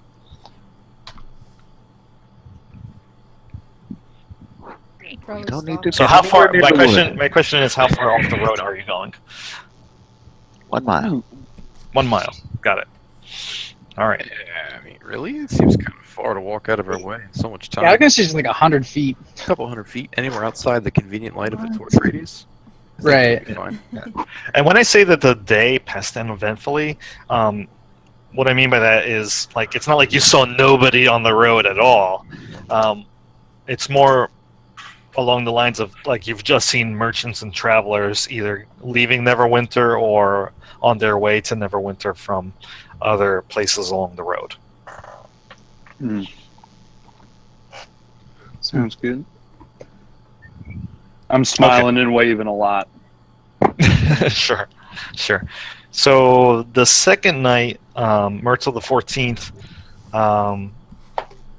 let's see if anything happens that night.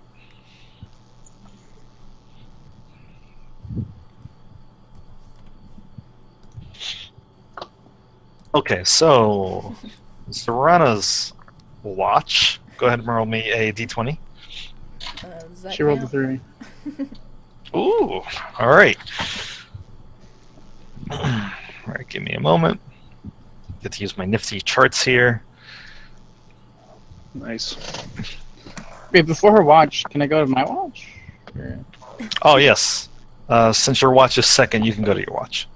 I was gonna And by the ask. way, anybody who wants to do anything during our watch, you can tell me. Kareem's gonna mess with the poisoner's kit. He's gonna look Oh, at everything wait, that's hold on. inside. So when you open the poisoner's kit, you notice that there's something you didn't see before when you first got it, Mm. which is a folded piece of paper or parchment. Oh, he tries to read it, of course. Okay.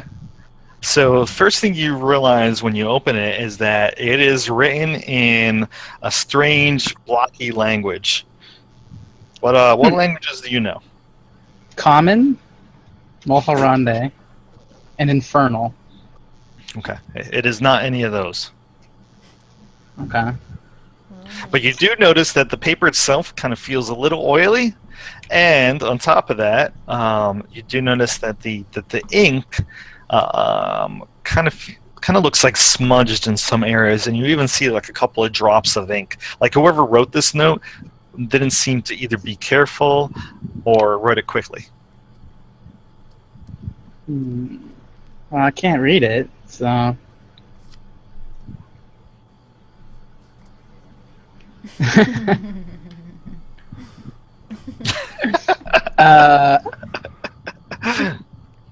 Cream just wants to look around in it and see if he can identify any of these. Get familiar. Probably not any of these things that are inside of it. Any of the things that are inside the actual kit itself? Yeah, like the the vials that are inside. The I don't know what kind of tools are inside of a poisoner's kit. Yeah, sure. So you see like things that would be very similar to being inside of an alchemist kit. Alembics, crucibles, like a mortar and pestle, like a tiny one, because it is a traveler's kit. But you also notice that there's a number of other dry and pasted and other types of ingredients that can be used to create small poisonous samples, perhaps. In addition to a lot of herbs and other plants and liquids that you don't, just from looking at them, recognize, but you do see that they are labeled. So one of them says adder's venom. It's all in common? It is all in common in the kit. Okay. That's interesting. Yeah. The tools themselves, however, are not labeled. Just the vials themselves that contain the actual ingredients. If that makes any sense. So you see powdered nightshade, for example.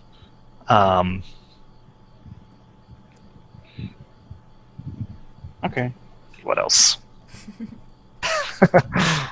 That's I fine. actually have this kind of ready, but see hemlock. He wants to smell all of it.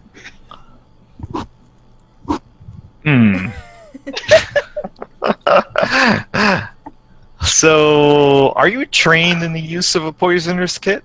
No, not at all. Not at all. Right. Okay. So, why don't we as you're kind of like messing around with all of it and trying to see what things are or what they smell like, go ahead and make me a dexterity saving throw, please. Oh no. Oh no. Oh, that's very bad. So, as you're kind of like messing around and opening up vials, you fumble one of the vials and you get some of the liquid actually on your fingers. And at that point, I need you to make me a Constitution save. Wow, that's not good either. It's not good either. I rolled a 3. Yeah, and so as you're kind of like trying to get it off, you realize that, as you're trying to get this very tacky substance off of you, which at this point, like, you don't even know what it was because you got the substance all over the label as well. You start to not feel very good. You start to feel kind of queasy and a little bit nauseous, and even a little bit sleepy as well. And your fingers, you can tell that they're kind of like a little numb, and even your fingertips feel a little bit swollen. What have I done? And at some point during Zinfel's watch, you notice that Kareem is out. Like, he is unconscious, and his hands have swollen to the point where they are like watermelons, and it looks like he fell asleep right where he was taking watch. Like, he just keeled over, and like he's snoring really badly, but he does not look like he's in good shape. He's kind of really pale, very, very sweaty, and like I said, his hands are swollen. He's also, his hands are kind of smudged in what looks like some sort of black ink or substance. And wait, and he's got his open poisoner's kit in front of him. Wait, isn't Zinfel the last person on the I'm watch? sorry, I keep saying And I thought something, confusing her with Zorana. It's Zorana Okay. who's got watch after you. Yeah. Oh fuck. So Zorana sees me. Yes. Fuck, I'm gonna immediately fucking cast Lesser Restoration on him. And actually, Zorana, you don't even know like if you woke up on time or not. You can wake In me up. fact, you notice that everybody's still sleeping, including, as I said, Kareem. Kareem. And the only reason you woke up is because you can kind of dimly see the sun rising over the horizon, and you're pretty sure this is way, way past your watch. Oh, Kareem. Oh shit. I'm gonna try, like slap him, wake him up, cast Lesser Restoration on him. Kareem, are you alright? Oh, you're trying to wake him up, and you're casting Lesser Restoration on him? Let's see here. Does that get rid of the poison condition? I think it does, right? I think so. Yeah. Yes, it it does. It does. Yeah. All right. You do notice that when you cast your spell, his hands start to magically deflate. But he seems like he's out pretty much. But you do notice that he doesn't look so clammy and sweaty anymore, and some of the color in his skin starts to return. And in addition to that, you see that though the sun is rising, you notice that there are also dark clouds on the horizon, and you can hear thunder rumbling in the distance. Oh, fuck. Kareem, are you alright? What did you do? My hands. They hurt. Yeah, your hands do still hurt. Oh my god, the kit is still out. I try to put everything away.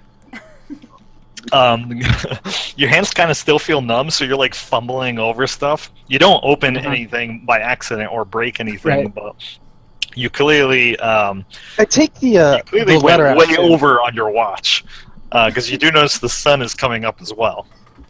I take the letter out too, or the parchment that was in there. Sure. It's just folded off to the side, so you kind of pull it out. You pick it up, with numb fingers. Yeah, I put that away in my. I tuck that away in my shirt. I'm helping Okay, him sure. put Pocket. everything away and close the kit. I put that away too. Put that Sure. in my bag. All right, you managed to put all the stuff inside the kit away as well. It's way Oh. early. What would you do? more thunder sounds in the distance. And it sounds it's- like we should probably get going. Yeah, That's when I what's say good. like the sun is rising, it's more like it's daytime. It's starting to turn daytime, but you could tell that it's slightly drizzling at this point. Well, at least we're in a hut. Well, let's wake everyone up. Is it I that think early I might have- still? Poisoned myself. You think?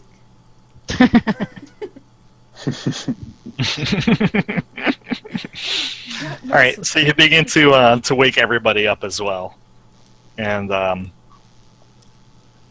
Zinfel, you notice that as you guys are preparing and breaking down your camp for the morning and enjoying, your hardtack breakfast, you do see that Kareem's fingers look very oddly like he's been touching ink, because his fingertips all look black as he's eating and chewing on his sausage.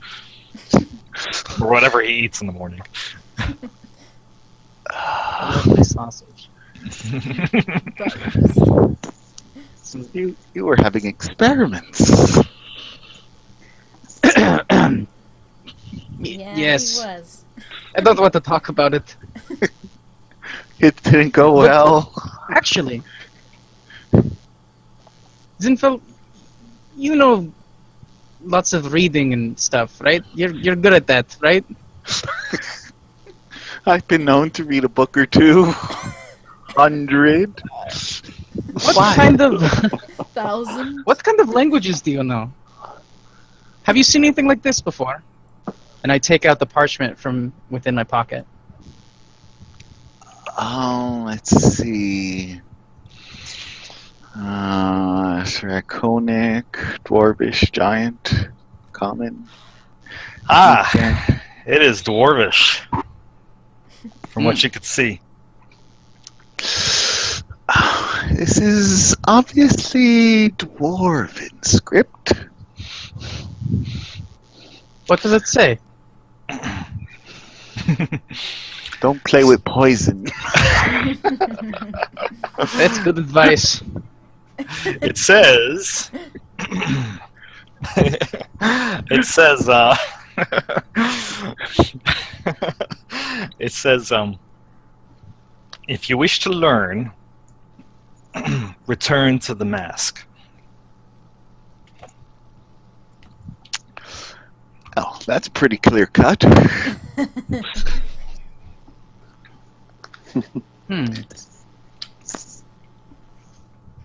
Mask. Did you say that out loud? Yes. Sifo? Yes, I still said it out loud. The mask? The hell is that? The giant Oh, rock. did the guy who gave this to you have a mask? No. Not that I remember. The moonstone mask. The what? The moonstone mask. What is the giant moonstone mask? Floating rock. Where you passed out drinking pink goop. Oh, shit. And on a curious aside note, Mask is also the god of thieves and poison. So, good job. You've attracted some attention. That's a double entendre. This could mean a lot of things, huh?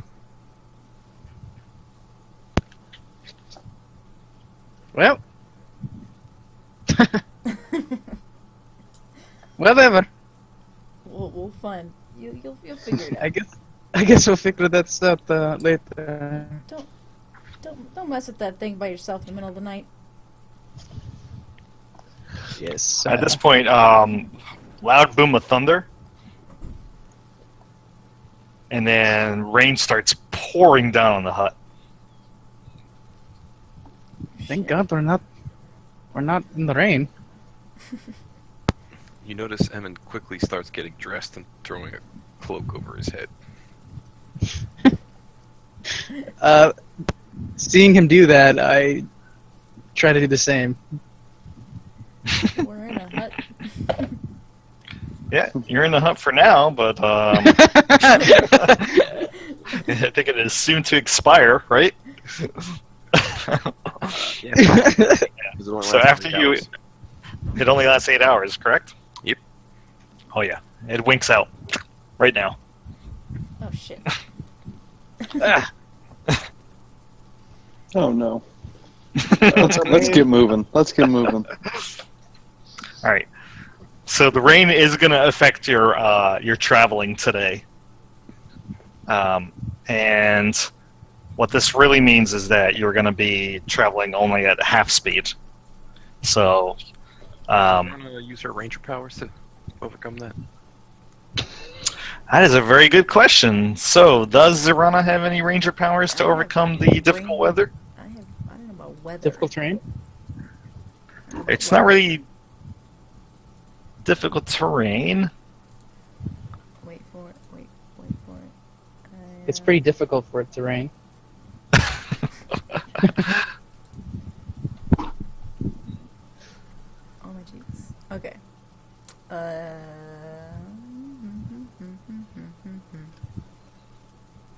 Difficult terrain doesn't slow travel. Can't get lost. Blah, blah. Nothing about weather. Okay. I have found the ranger's weakness. Weather. Damn. No. All right. So anyway, yeah, it's a pretty shitty, like, rain-filled day, but you guys are keeping the same marching order, I assume. And what I'd like is for Zinfo to roll me a d20, please.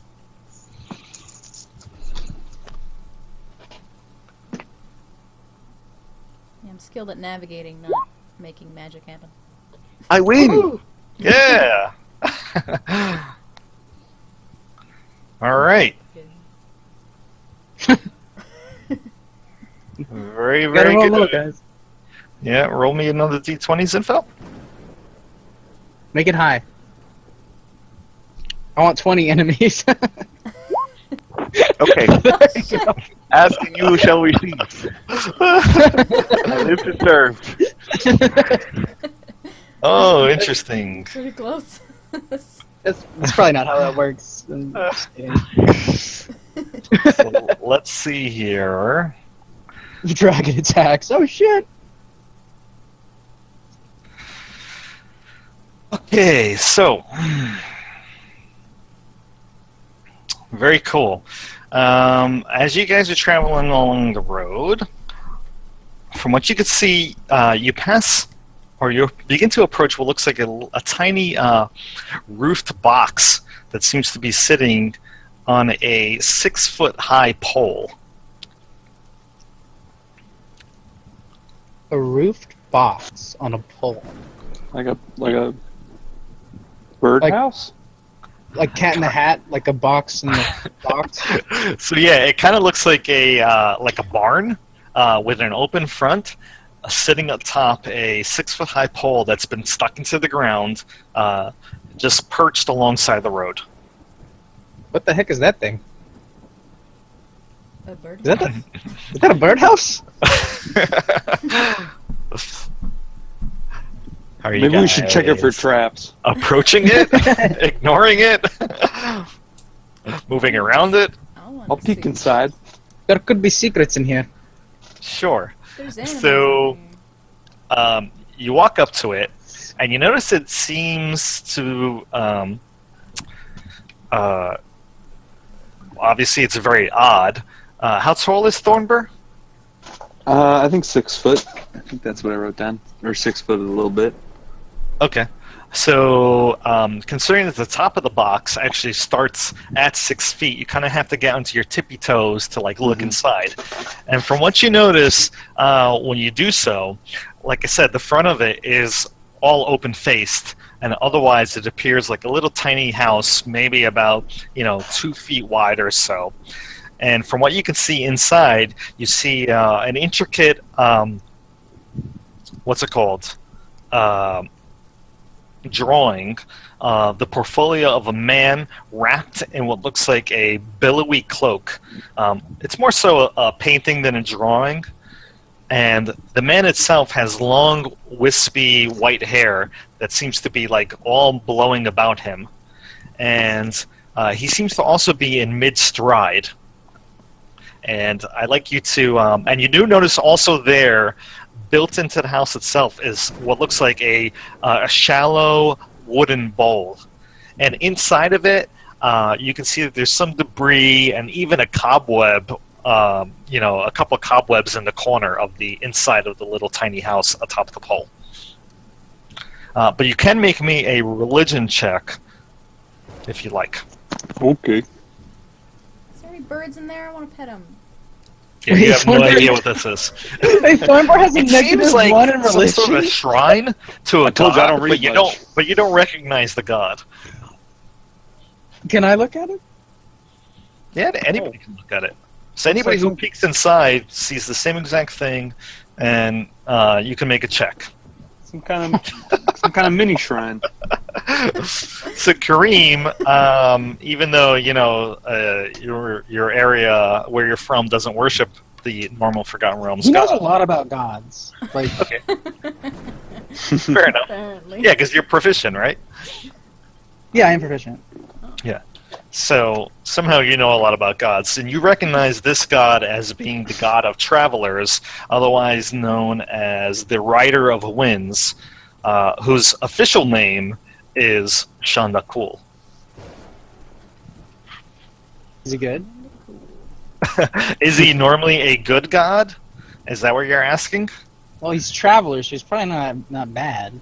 I would assume. He's neither good nor evil. The stories about him say that he helps travelers, and that, but his nature is chaotic as the winds. Oh, I like this god. You would. Well, it's just this god who's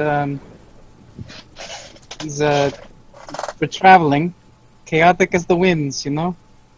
It is raining and thundering. And you sure know a lot about gods for a guy who doesn't know how to pray. Well, I know how to pray. We learned a lot of this. I mean, where I'm from, it's very, very strict when it comes to religion. There's a certain pantheon that they tend to talk about over there. But, you know, knowing me, I kind of veered off of that pantheon and looked at other places. Well, yeah. Cool. Good to have you. Anyway, Put a little something in there. I don't know what, but make a little offering in the box.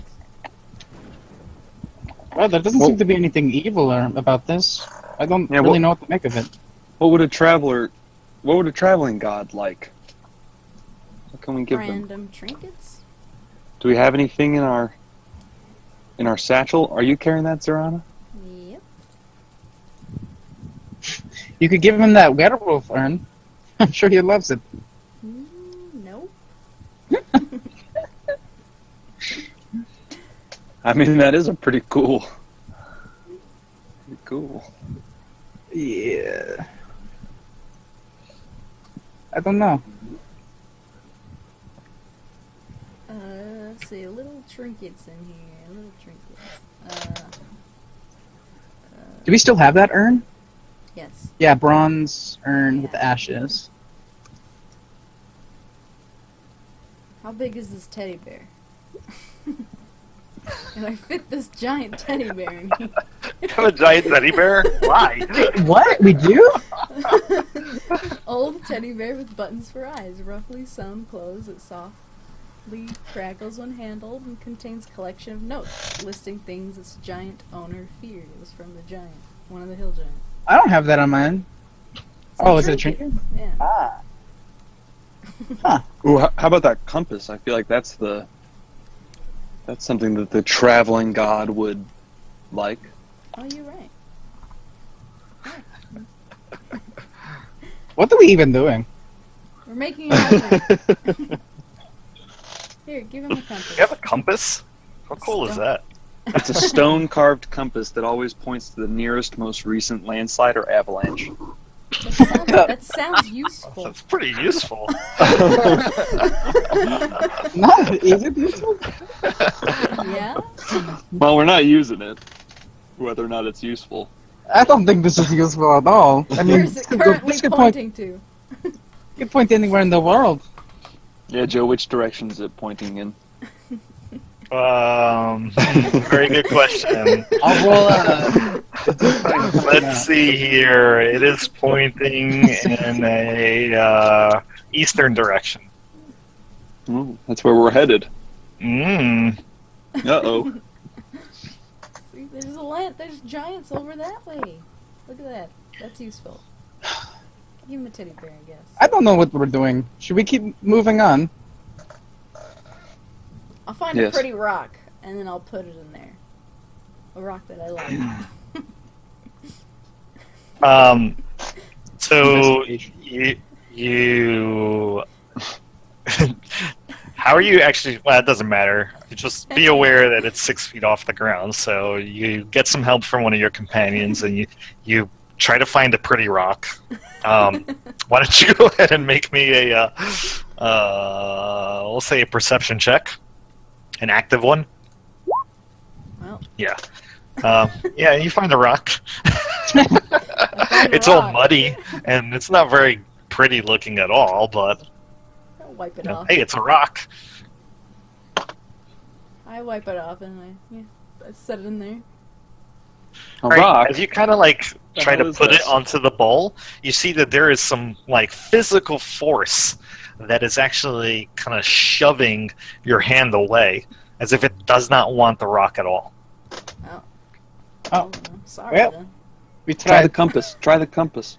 Well, that's useful though. I take the compass and I put it in.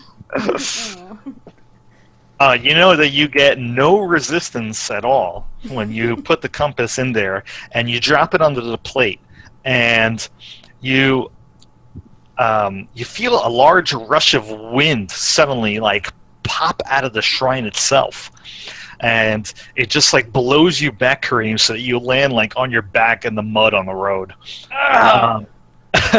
But as you do so, and you kind of get the wind knocked out of you for a brief moment, you feel this kind of odd serenity come across you, and this like energy boil up within you for a moment that quickly dies down. Ugh, what was that? That usually happens to you. I'm not surprised. This isn't Oh, funny. nice. I could have just got killed. Well, you're not. That's It's a true. little funny. Looked more like a blessing to me. I think he was liked that? your offering. That is correct. Am I super fast now? It is a pretty cool compass. I move forward. Try to run. So you do so, and you realize that you have this like odd kind of like itch on your calf. It's almost like this like burning sensation, but not painful in any way. Okay. I itch it? It itches. Yeah. Yeah, I definitely itch Do it. you have any tattoos, No. Ryan? No. Okay. Do I now, though? All right. Well, if you Yeah. pull up your pant leg and you look actually at your calf, you do notice that the same drawing that was in the shrine itself has now tattooed itself onto your leg. Holy shit, guys, look at this. Whoa! I have an old man on my leg.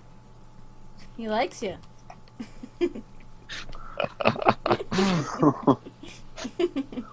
The heck? Am I super fast now? I jump in the air. See what So happens. you jump in the air, and you feel this like magical energy sort of coursing through you. And just give me a moment. Oh shit. Give me a moment.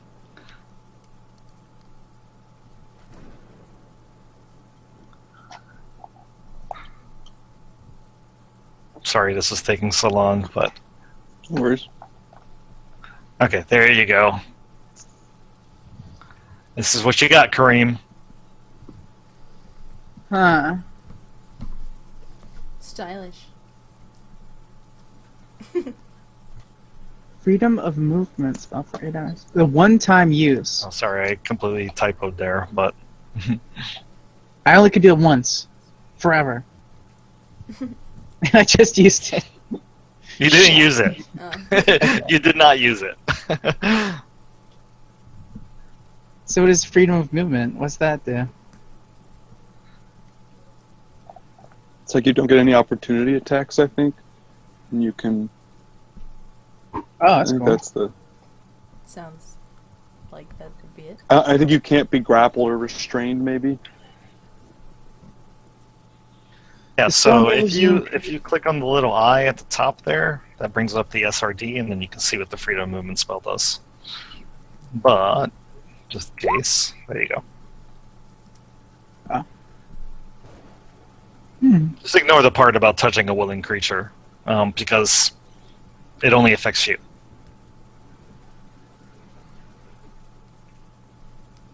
Is it really only a one-time use, or is that a typo? It's one time. The blessing is a one-time use thing. Okay. So will the tattoo go away if I do it? You don't know. It's pretty cool, though. Hmm.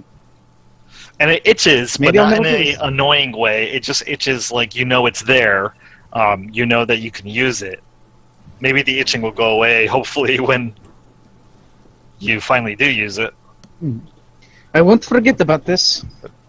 But if you've ever had a tattoo, you know that after a tattoo, when your skin starts to heal, it itches like a bitch for like, a few days. So that's kind of like the same feeling. That's crazy that that blessing that Seraphina gave us, that one didn't have any tattoo. Do you want? No, it did not. It was more of a blessing in your heart. I can't say I'm not a little bit jealous. But hey, now you got two blessings on you, Kareem. We all got that blessing of heroism, right? Mm-hmm. That is right. Yeah. Except for those who have used it. Wait, what was that blessing? I don't remember that. Oh, that was the blessing of heroism. This one. Did I use it? You did not use it. I don't think You gain Huh. 10 temporary hit points that last for an hour. And you get the effect of a bless spell Oh, that's cool. for an hour. Well, I think it's time for us to move on. It is. It is. Assuming that you're doing nothing else with the roadside shrine of Shandakul. But it is currently day 3 of travel What are we on doing? Myrtle the 15th. What'd you say? I said, wait, where are we? And I'm like, come out of a daze. I've been looking at a note for a long time. I think I figured it out. What'd you guys do?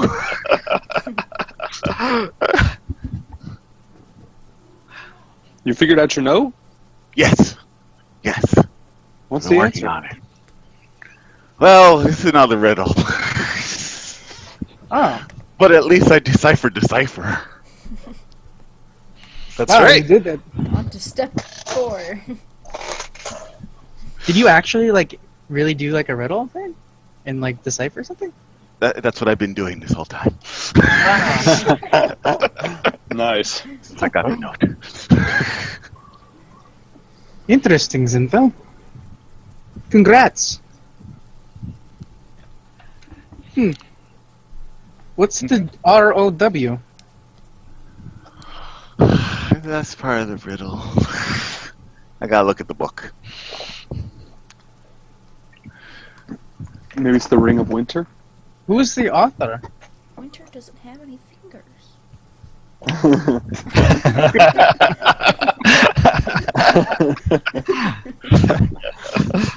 Maybe it's a neck brace. I guess. It's off to the tower. Yep. Well, the rest of your day passes by uneventfully, and soon enough, the thunderstorm begins to die down as night begins to fall. I assume that Airman is doing the same effect that he did yesterday. Yes, sir. Okay. All right. So, as I said earlier, due to the horrible weather you encountered, you only really traveled about 15 miles. But you're almost there. You're almost to the actual intersection of the road with the Tribord Trail. So, you begin to set up watch. And does anybody want to do anything during their watch? I guess I'll just keep doing alchemy. Keep working on that greater. Cream's not gonna do anything. Okay. So Zorana, during your watch, please roll me a d20. Okay. And the night passes by uneventfully. Thankfully. No, not Okay. thankfully. Let's fight some shit. Oh, you gotta roll to fight some shit. Roll better. Yeah, that's right. Yeah. Okay, so day 4 begins. You begin to travel along the road. Let's see here. Number 5, Zinfel. You can roll me a d20.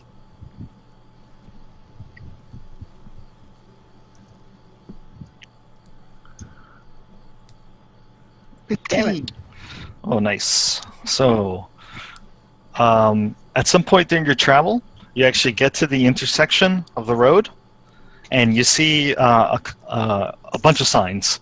One sign says to the north is Neverwinter. Another sign says to the south is the city of Leylon, which I'm going to reveal now.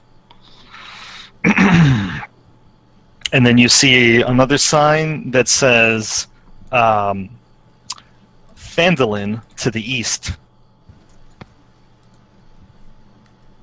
Phandalin. And then under Phandalin, you also see another sign that says Tribor. That's it? the one we want. Let's go that way. All right. So let's see here. You traveled about 15 miles to get to that point, and then another 15 miles along the road. So you're making progress. All right. Oh yeah. You bed down for the night This on is the day. night. This is the night of day 4 on Myrtle the 16th. Aren't we glad we took the road? This would have taken months by forest. Months, I'm sure. It's Oh only my been God. 4 days. Come on. Okay. I don't know why I keep rolling 5 on 1d5, but Zinfel, roll me again. Another d20.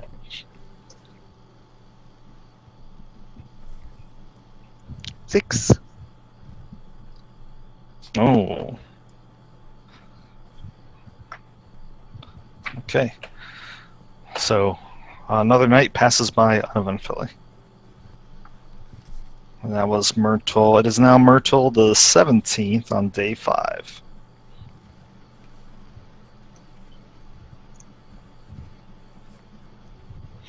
Okay. So, I know this is a little boring, but let's, we're trying to move it along. So, Emin, roll me a d20, please.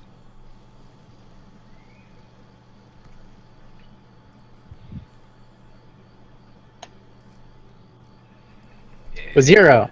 Do that again? How do you roll a d20? It's slash roll d20 space. Oh, not 1d20. You can type 1d20 too, that's fine. It's not doing it. Where's the space go? Between the roll and the Roll d20. space.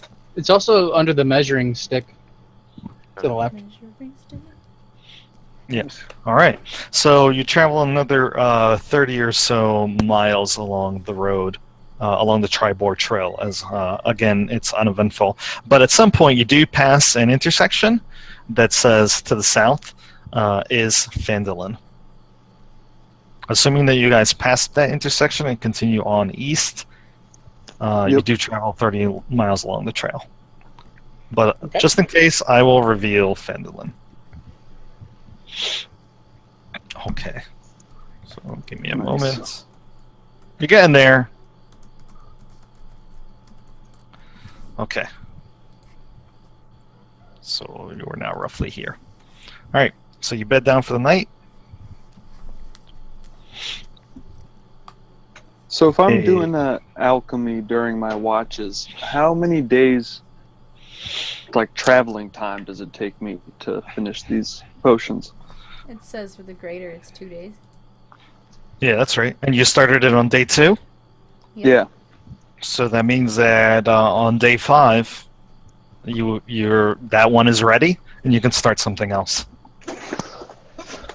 Well, By the way, Kareem, you know, during your watches, you can use that time to like split up your smithing if you wanted to.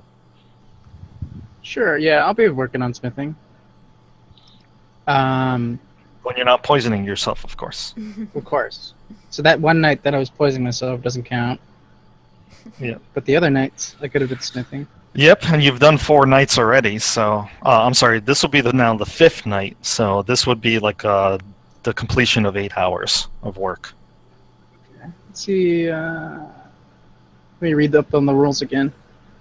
It's been a while. But Kareem, actually, during your watch, something may happen. So I need you to roll a d20. Okay, sure. perfect, nice, solid 20. Nice solid 20. Nothing happens. Trust me, you don't want things to happen. I want things to happen. They're not all good like that blessing of Shandakal. I guess I would have asked one of my teammates. Anybody want me to modify one of their weapons?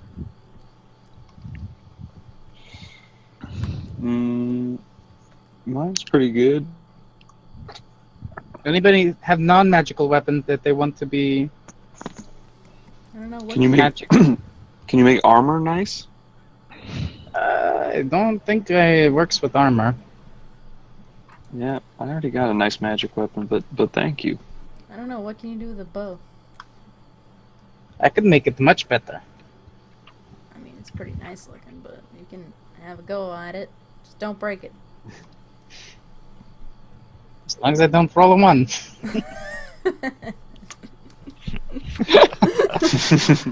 Well, on this night, you are able to make another smithing check if you wish. What is the effect that you're going for? I'm gonna do modify an existing weapon, and I'm gonna do it to her bow. Alright, so modifying the existing weapon means you have to roll a DC 15, and you're increasing essentially the base damage die. Yep, and I'm using my inspiration. I put it on the map. It's probably in the ocean. Sorry. It's black for me. I can't really see. Okay. So, just be aware that because it's a bow, you're actually only modifying ammunition. Oh, okay. Yeah. That's fine. So it'd be like a set of 20 arrows. Yeah. But you do succeed. So essentially, you've made her 20 arrows that do, instead of 1d8, they do 1d10. Nice. And let's see, how much do arrows cost? Anyone? No? I'll have to look this up. Nope. I think it's pretty cheap. Yeah. Alright, let me look that up, because that's going to detract from the cost of the how much raw materials you have. Arrows are 1 gold per 20. There you go. So you have 1 gold less now. Okay. 143 gold left of materials. Cool. Cool. Alright, so day 5 night passed by uneventfully. And at this point, did you start something else, Thornburg? Yeah, I'm gonna make.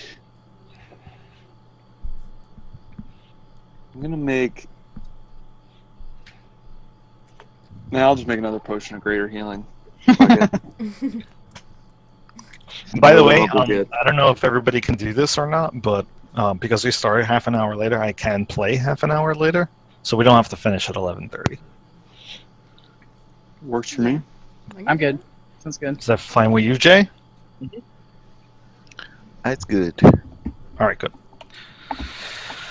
Okay, so I'm sorry. What potion did you just start? Just another greater healing potion. Unless somebody wants something else. Can't go wrong with The health poison potions. sounds kind of cool. I'm not giving you poison. I'm sorry. I don't know why I even bought that damn recipe. Well, actually, I didn't really understand what it was. I got confused and I just bought it. We got it to make him give him a smile. I'll give you a You could- potion of poison resistance. I could use one of those greater healing potions. Yeah, here, take the one I just made. Oh, something happens. Thank you. Alright, so I just start another one then. Okay, roll me a d20. Zorana. An 18 this time. How much does a greater healing potion weigh? 1? Probably 1. Ooh. So, Zorana, during your travel along the Tribor Trail, as you guys are moving along, you do see giant muddy footprints a ton of them, Oh, all littering the road and the surrounding road. Hey, that could be those giants that lady was talking about that are attacking on the road. shit. On the road again. Yeah. It's probably not good. They're probably vandalizing something. Those darn kids. Giants. Giant kids. Can you see like how long?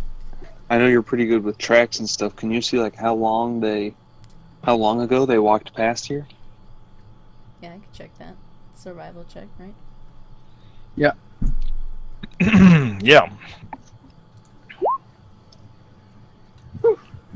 Damn. Very good. So you can tell that the tracks were made after the rainstorm because they are muddied, and it's been about a day since. Actually, I'm sorry. It's been about 2 days since that really bad thunderstorm. Actually, I'm sorry. That actually happened on day 3, and you're currently on day 6. So it has been 3 days. So your best guess is that it happened about 3 days ago. Maybe 2. This was maybe 2 or 3 days ago. There seems like obviously there were a ton of giants. Yeah. What There's direction also is it going? There's also a couple of other things that you notice because you rolled so high. One, you can tell that the tracks themselves appear to be kind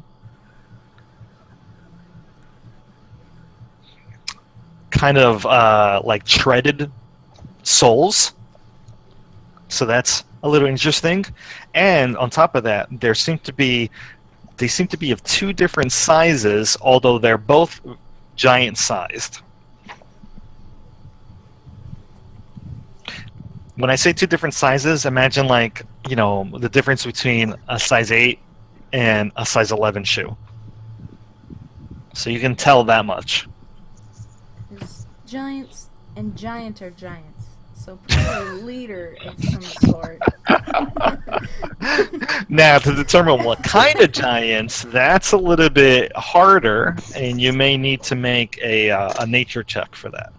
That is my favorite enemy, and I get advantage or something on that. What was it? You have advantage on the, something about information about them. Oh wait, that's saving throws. Never mind. and the Just tracks making themselves, they seem to lead into this because now you're kind of approaching it. You can see off in the southwest what looks like a set of mountains, and before the mountains are a lot of what look like rocky hills, and anybody can choose to make a history check if you want to know specifically what mountains those are. I might know. But I can make history and nature. Really make a nature check. Wait, I clicked it. Where'd it go? Wow. All right. So first, Zinfo, you recognize those mountains as being known as the Sword Mountains. Okay. And the hills themselves are the same as the Star Meadow Hills. They just happen to extend to the Sword Mountains as well. In terms of your nature check, this is what your best guess is. These look like the tracks of stone giants. The reason being, based off of the size and the fact that these are treaded shoes, which make moving around mountainous terrain easier.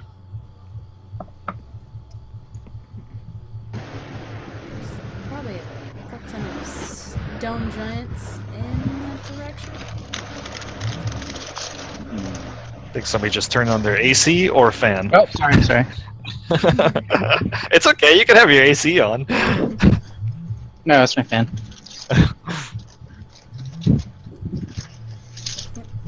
I got food. Is it headed towards, I guess, the northeast? Is that where they're walking towards the tracks? It looks like more like they're headed east. directly east. Oh wait, towards the hills, mountains. That might be towards the tower. Yeah, and in fact, the concentration of footsteps around here maybe looks like they came to the road and for some reason decide to turn around back into the hills. Maybe they were spooked. What spooks a giant? Dragons. They heard the stone sworn were coming. A bigger giant. True. A flying giant. Flying giants. Cloud giants? Yeah, I guess they fly. You can on clouds. Is there such thing as giants with wings? I guess that's just a dragon. Yeah, I guess. Oh my god. I don't It's know a too scary much about world out there. dragons. Wonder what it would taste like. Dragons? Alright, well, shall we continue? All right, so you're moving on from this spot then? I hope we don't run into I this with suppose. stone giants. Okay, so you're gonna bed down for the night. And Zinfel again, I need you to make me a d20 roll, please.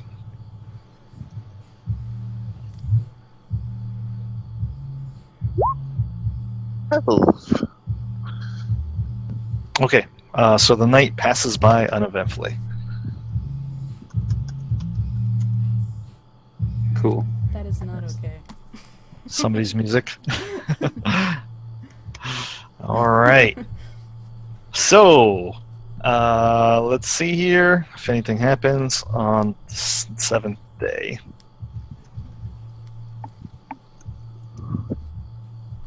Kareem, please make me a roll.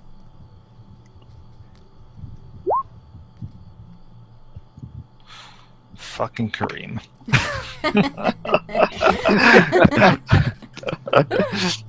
All right, Kareem. Why don't you roll me a d20 roll, please? A 17.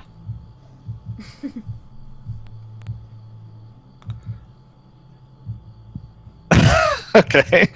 So as you're traveling along, you see an odd sight, Kareem.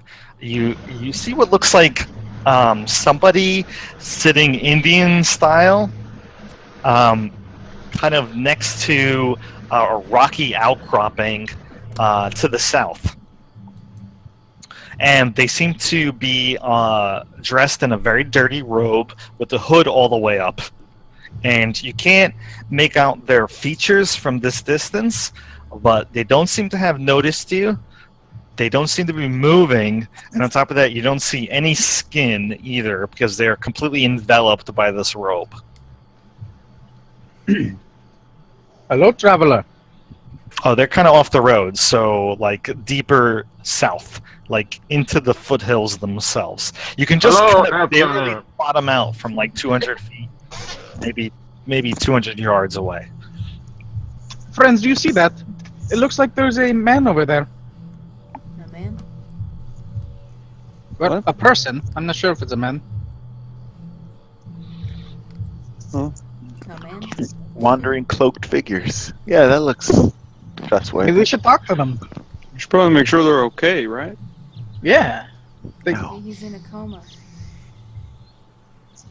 I don't know why.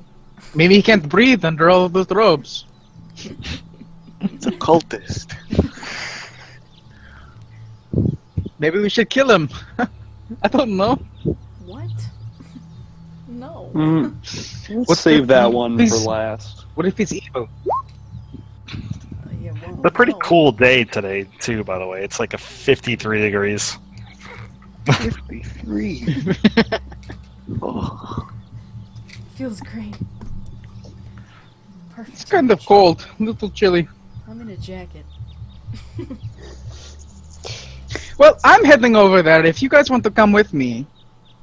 Yeah. Oh no, I would prefer to watch the train wreck from here.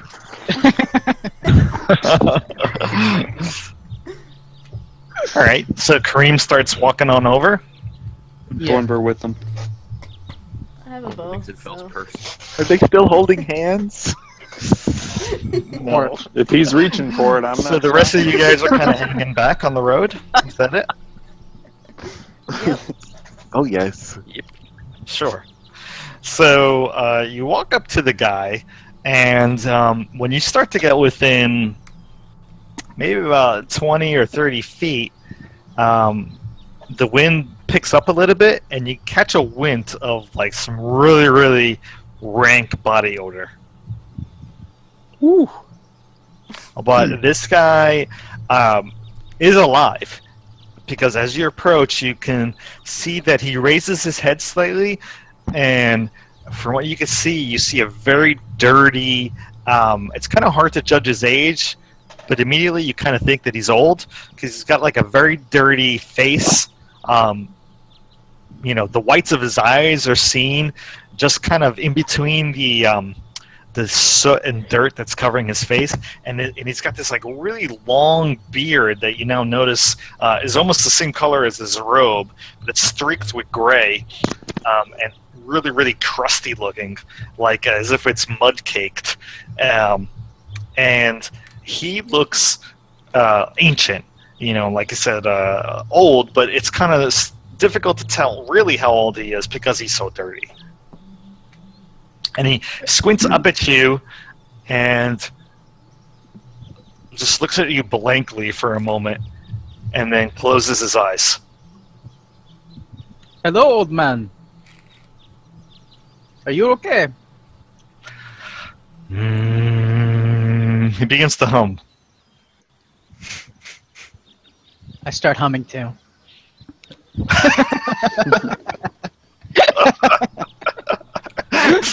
Then he starts to chant, almost like you guys ever seen like a Buddhist monk type of chant, like this deep chanting that they do that kind of sounds rhythmic but really has no words to it. That's what he starts to do. I can't do it myself, but I try to imitate him. oh, it's impossible. I mean, this guy's clearly practiced with this chant of his.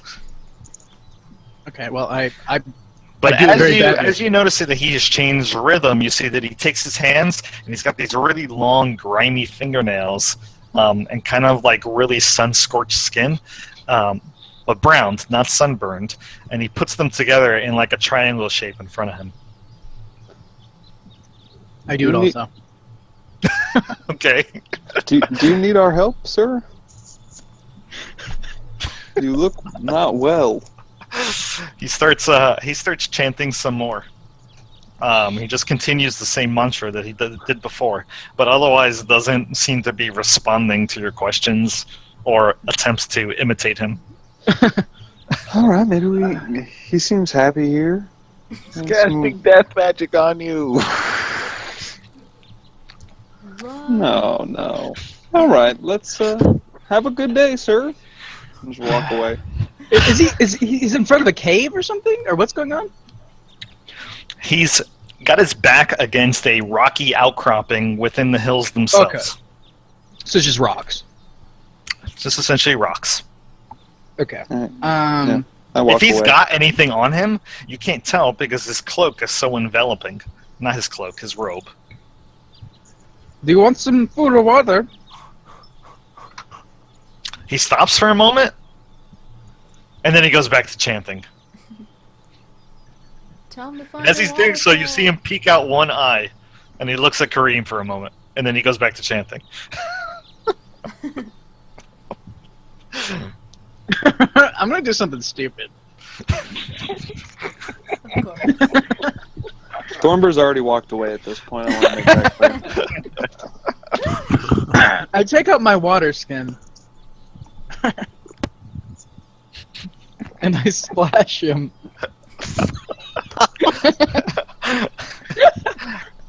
Like, you can't just pour water on him? I Like, you splash squeeze him. it? Yeah, you A know. little bit and Where, at his face or at his feet? Face. He stops his chanting and he like licks his dried, cracked lips. And then he looks at you and he says in a very deep voice, he says, I haven't had any water for 6 days until now. Well, I'm happy to oblige. And he opens his eyes at this point and like looks at you. Even the rains did not allow me to drink. And now you have come along and ruined that. He puts his hands on his knees at this point. Right. I'm going to walk away now. What can I Yes. say except Maybe that's for the best.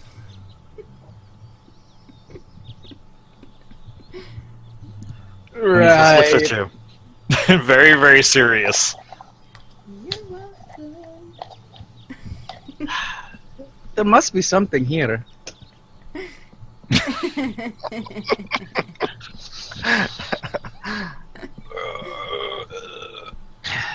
Whatever. I walk away. Okay.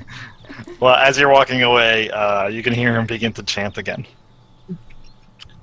And you walk back up to the group, and anybody who was watching that ordeal sees that the guy places his hands from his knees back into a triangle position above him. I yell back, "You're welcome!"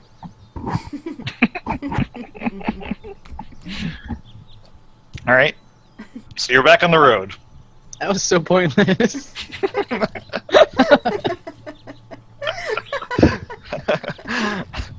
Are you guys doing anything else? We're You used leaving to that you. dude alone?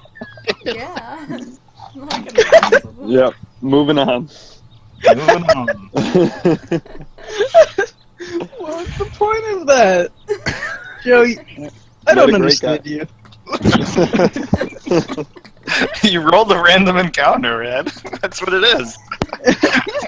You met an actual person, and when you decide to pour water on him, what do you want from me? I wasn't responding to anything. Maybe you just didn't ask the right questions.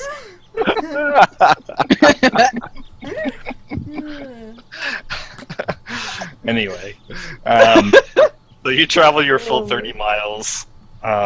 And why don't you guys roll me, hold on a second, as you bed down for the night. Zorana, roll me a d20, please. Okay. So the night passes by uneventfully. And that was the night of day 7. So I finished another potion after that, or do I still need Yes, another day? that's right. Yep. You just finished your last, that third one. Cool. Third or fourth, maybe. Third. I think it was. Or no, maybe fourth, because I did a day before That's right. we started. Yep. Okay, so, so you, yeah, made, so- you made 4. Wow. Alright, let me take off the gold. Cool. All right, good. So on day 8, as you're traveling along the trail, continuing or trying to see something that maybe marks the position, you do see that there is a rickety old sign sticking on the side of the road. And as you're looking at the sign, you can tell that there seems to be like an arrow that's pointing south, and drawn on it is what looks like a single watchtower made of stone. That looks promising. It looks like the place. The lady did say there was a sign to Stardew Hills? We're here. Star Meadow Hills? I don't know if that's Stardew. That's right, you are finally here. Are you heading now deeper into the hills? Yes. Yeah, let's Follow the trail. might as well. Yeah, except that there is no trail, from what you could tell. But as you begin to walk in a southern direction, within an hour or so of traveling, you notice that there are signs of giant tracks again. Similar tracks as before. Oh yeah, yeah. From what you could tell, they are kind of meandering about, not walking in any one particular direction.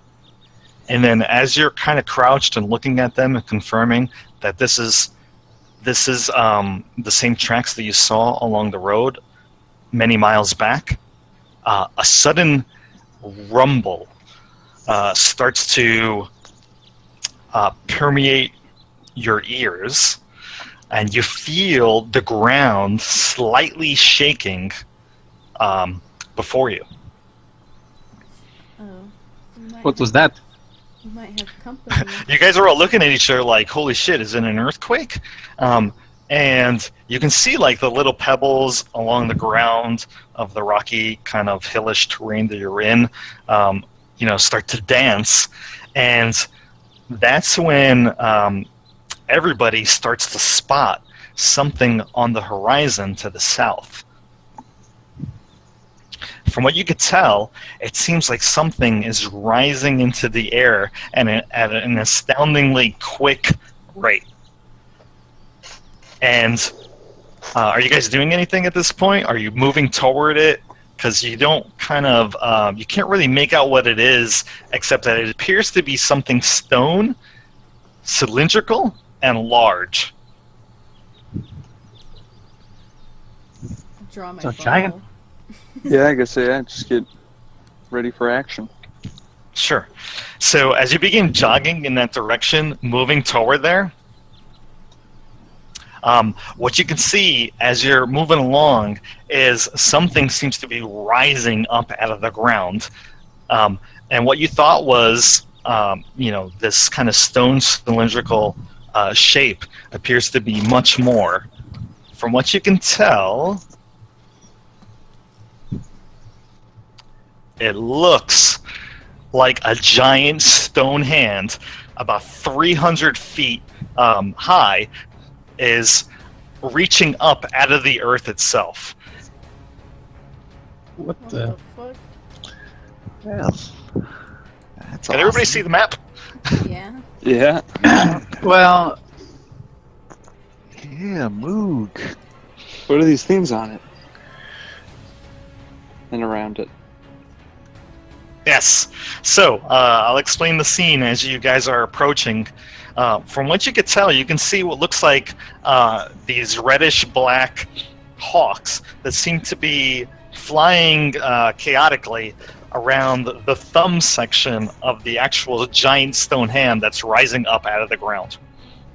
And they seem to be squawking at what looks to be a hill giant, from what you could tell, because you recognize hill giants from your time in Golden Fields, that is in the crook of the thumb of the giant hand that's rising up out of the ground, kind of trying to swat away the birds, the hawks, from what you could tell.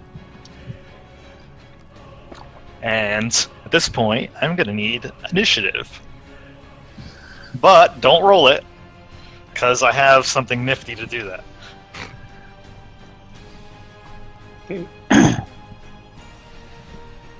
oh, you have the Roll20 GM thing where you can like make it all do it once or something. Yes. Let's see if that works. So I think I need to like select everybody at once. So give me a moment.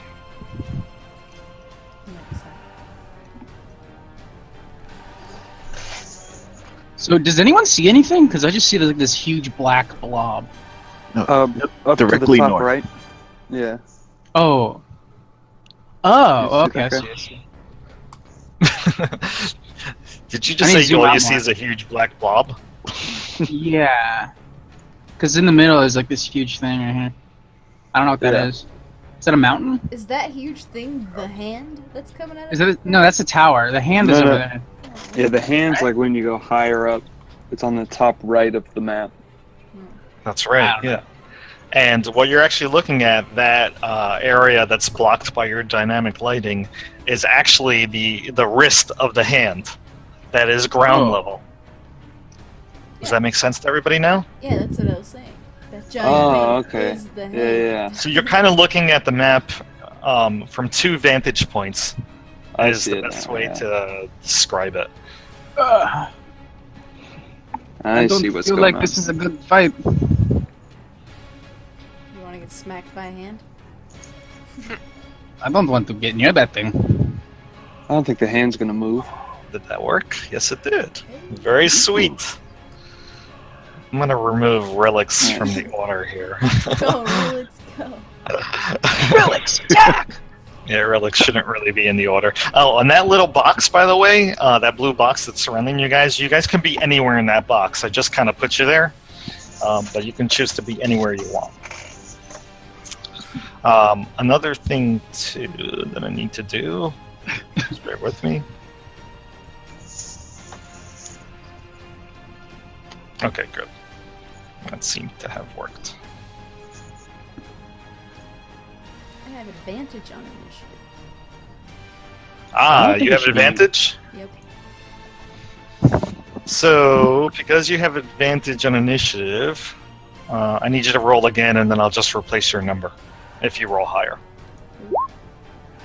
Oh, that worked. Okay, good. Then let me do some sorting here. Good. So it seems like the order is good to go.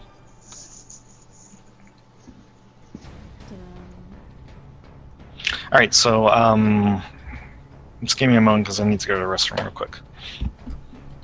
And then first up in the order is really going to be Thornbur. Okay? Okay. So you can start thinking about your turn.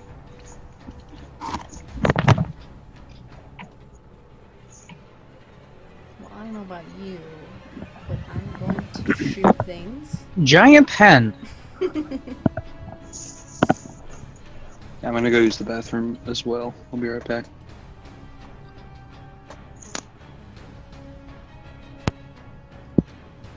What if the hand is like... Do you think we can defeat this thing? Or do you think we should run? I don't think the hand itself is what we do to beat.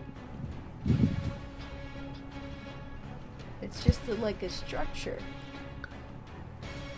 Oh, it's not a, like a It's not an actual, like, enemy? giant, I assume. Oh yeah, you're right. It doesn't have an order. But there is a giant on top of it.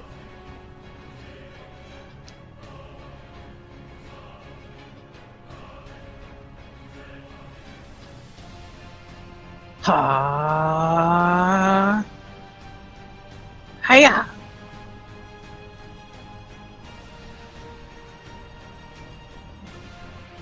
That would be fucking scary though if it just kind of smacked down. Don't go on the, the front or behind it, I guess. Don't get smacked.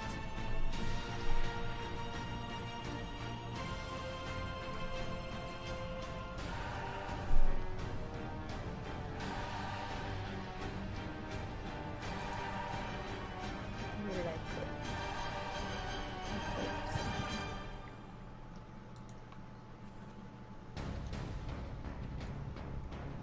No, I didn't.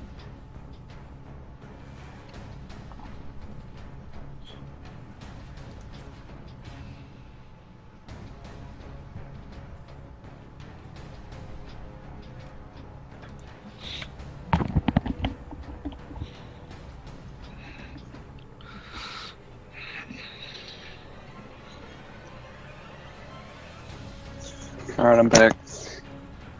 Welcome back. Yeah, if you guys need to take a little break, if you feel free to do so if you wish. I'm good. I'm okay right now. I'm good. I just did. All right. All right. So wait, before you do anything, Thornburr, Yep. I need to roll a couple of other things first. So first, just some housekeeping stuff. The hawks themselves, can you actually see the number of the hawk? Or those little flight icons next to the hawk? Yeah. Yeah, 125, 135. So what those actually mean is that that's how many feet off the ground it is. Mm. Okay? Oh, okay. Oh. So it's 125. If it says 125, it's 125 feet off the ground. Okay. And you do see that the hawks are numbered, right? Yep, 4, One, 3. two, I can't see three. Yeah, the yeah. One, two, three, four. Correcto. Okay. So first, just give me a second because I need to roll something. Oh, bear with me for a moment.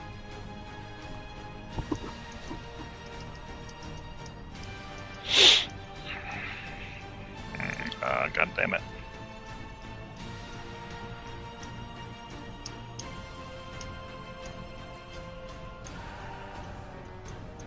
Is that hand like alive? No, it appears to be made out of It's just- stone. It's just a structure. Yeah, it's actually, it doesn't look like it's alive. But it is definitely covered in dirt and bits of stone. In fact, you can see it crumbling as if it literally just like finished rising up out of the ground. And you can notice that the ground all around the wrist section of the hand is all broken up as if this just happened like literally right now. And the thing that you saw before, like I said, that cylindrical stone thing that rose up into the air was literally the point of its index finger. Is it moving? Is it moving? The hand? It just moved Yeah. out of the ground. No, no, no. It doesn't look alive and it doesn't look animated in any way. At least for now, it looks like it stopped moving. Yeah, it just like rose out of the ground, but it's. But not, it is like, fucking grabbing or huge. anything. I mean, it's 300 feet tall. And it has doors?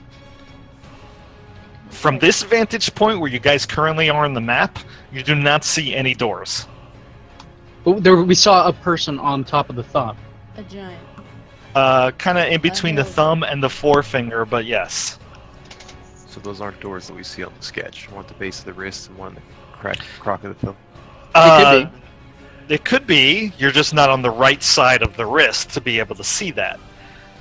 You do notice that the fingers themselves, though, have fingernails, and the one on the middle finger, I'm sorry, the middle finger is the highest finger. The one on the middle finger appears to be, perhaps like it could be a door. And that part of the finger, now that you notice it, does look less worn or less dirty than the rest of the hand. Leading you to believe that maybe that part of the finger was the exposed above ground part. Does that make sense? Yeah. Someone Any raised questions the with that? tower. So yes, what begins to become obvious to you is that, somebody perhaps raised the tower. Anyway, so you can kind of see the back of the giant that I called Moog before. Mhm. Oh, I'm sorry, the hill giant that we're just going to call Moog for now. But you can see that whatever's happening, you see all of a sudden that she gets struck by a giant boulder. And you have no idea what direction it came from. What the fuck? I look up. Who's throwing shit? Except that a boulder like hits her and then falls 120 feet to the ground as it like sinks into the earth with a solid thud after it struck her. Does that make sense? Okay. And now I'm going to roll for the Bloodhawks here, who also are apparently attacking her as well. Huh.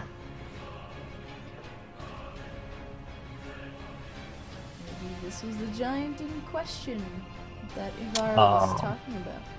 Yep. And although I didn't do that publicly, I'll fix that right now. But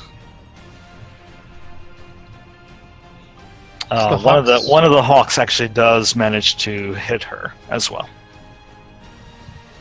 as it digs its beak into her flesh, and you can kind of hear her complaining about it in a guttural giant language, like "Leave me alone."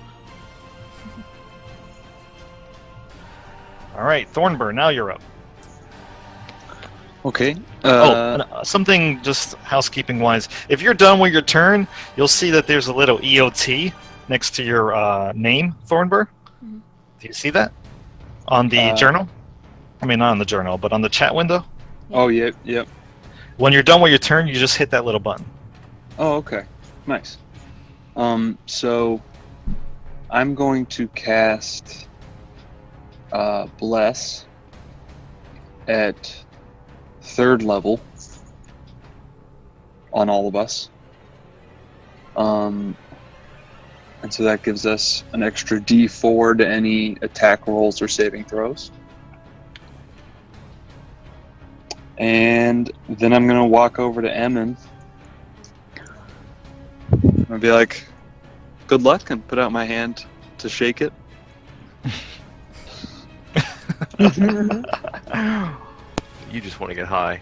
And I like look very desperate, kind of. Like, please shake my hand. I tap the palm with my index finger, just in case there's a big shock. Oh yeah, you guys get that electric shock between you again, where that divine spark that Emin has, seeps that energy right into Thornburr, allowing Thornburr to regain his 3rd level spell. By the way, you'll notice that because it's Thornburr's turn, he's got that little kind of aura around him. Yep. That's cool. To make it more obvious that it's your turn. Yeah, I like that. Thanks, bud. Great. That was wonderful. Yeah, what am I? Alright, so did that hit everybody? We'll talk about this next time. Yeah, Bless. Yep. I had level 3, so that's 5 people. So that gets all of us. So that's you. Gets everybody but Winter and Relix, I assume? Yeah. Everybody but Winter and Relix, exactly. Sorry, the pets. I love them, but you know. Okay, let me just give me a second here as I set everybody with Bless. And that's a concentration spell. Okay.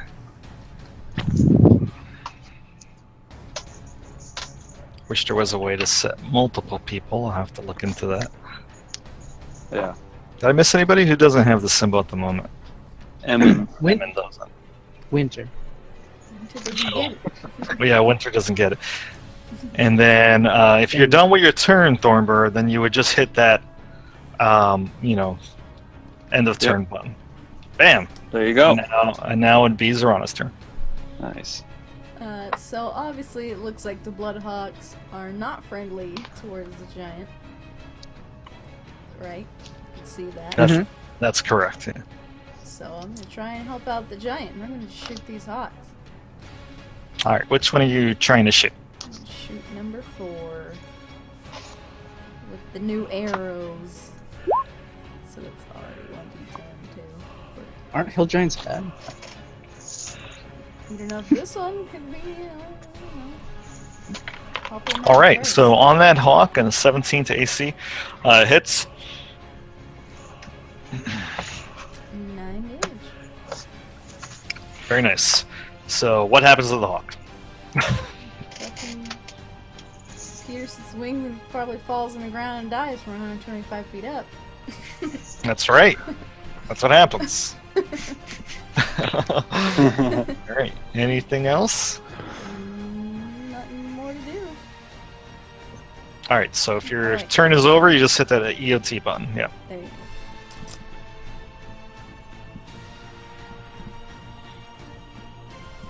Alright, Zinfo, you're up.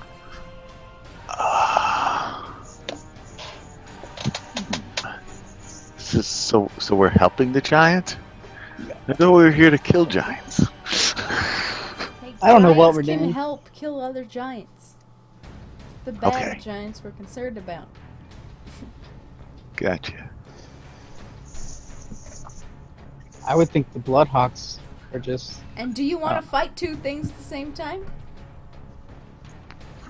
Well, 5 things. Yes. All right. So you killed number 4, right? Mm-hmm. All right. So I will throw a firebolt at number 3 then. So what's the range on a firebolt? 120 feet. So that's way out of range because it's 135 feet up. Oh, it's 135 up. Yes, yes. Sorry, I should have gotten the further one. Yeah, even if you were directly below him, you probably couldn't hit him. I don't know how do angles work. For the most part, just to keep it simple, you know, I don't really pay attention to hypotenuse too much, but if it's important, then I do. But for this, it's not really important. If you're 120 feet away from it on the ground on the map, then you'd be 220 feet away from it. I know it's longer than that, but whatever. Okay. A squared plus B squared plus C squared. Yeah. A squared, B squared. This math here. It's basic Square geometry. root of pi over cosine x to the infinity of 0.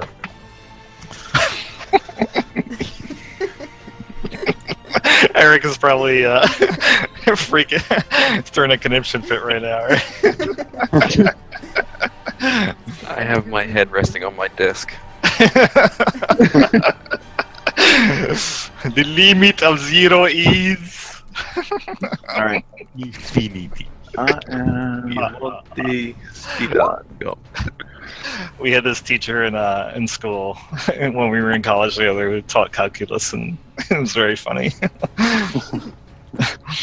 All right, what are you doing, Zoomfell? I'm done. Oh, you're I'm- finished. I just Edmund. moved again. It's your turn. The situation's very strange, so I take a minute to assess it, see if there's stone giants coming to attack us. We've seen stone giant tracks, but we have a hill giant and bloodhawks. This whole thing makes no sense, so that's what I'm doing. So you're doing nothing. I mean, that's what you heard. Assessing Are you ready in the action? I can't help you with that. No, I'm assessing the situation, looking for potential ambushes or other things to come at us. Are you taking a Defensive total, stance? are you taking a defensive action then? Yeah, we could do that too. Slap that on there. Alright, so just keep that in mind if I decide to attack you. And just hit the EOT burn if you're done. Alright, so Bloodhawk number 1 now attacks the Hill Giant.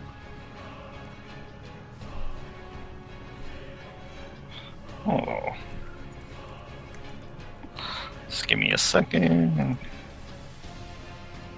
But misses. And it's now on the other side of the map. Welcome to the other side. Alright, Winter. I'll have him move closer to Zinfel. Winter's gonna cast something. Is he doing anything else? Nope. Or I guess he can take a dodge action. Yes. Dodge Alright, action so- for Winter. There you go. That's pretty far. Alright, so you hit end of turn, now it's Kareem's turn. I'm gonna double my speed and I'm gonna end up right there, and that'll be my turn. Alright. And then you can just hit EOT when you're finished. Huh. Okay. Oh, I see that. Makes sense. So give me a moment. Bam! So something big and lumbering as the ground kind of shakes comes from behind the wrist of the hands. And let's see what this dude's movement is. As you hear heavy, thudded footsteps bounding around. Thump, thump, thump. Kind of like in a half jog. Okay, so 40 feet. Put him right there. Ah, that wasn't supposed to happen. Give me a second.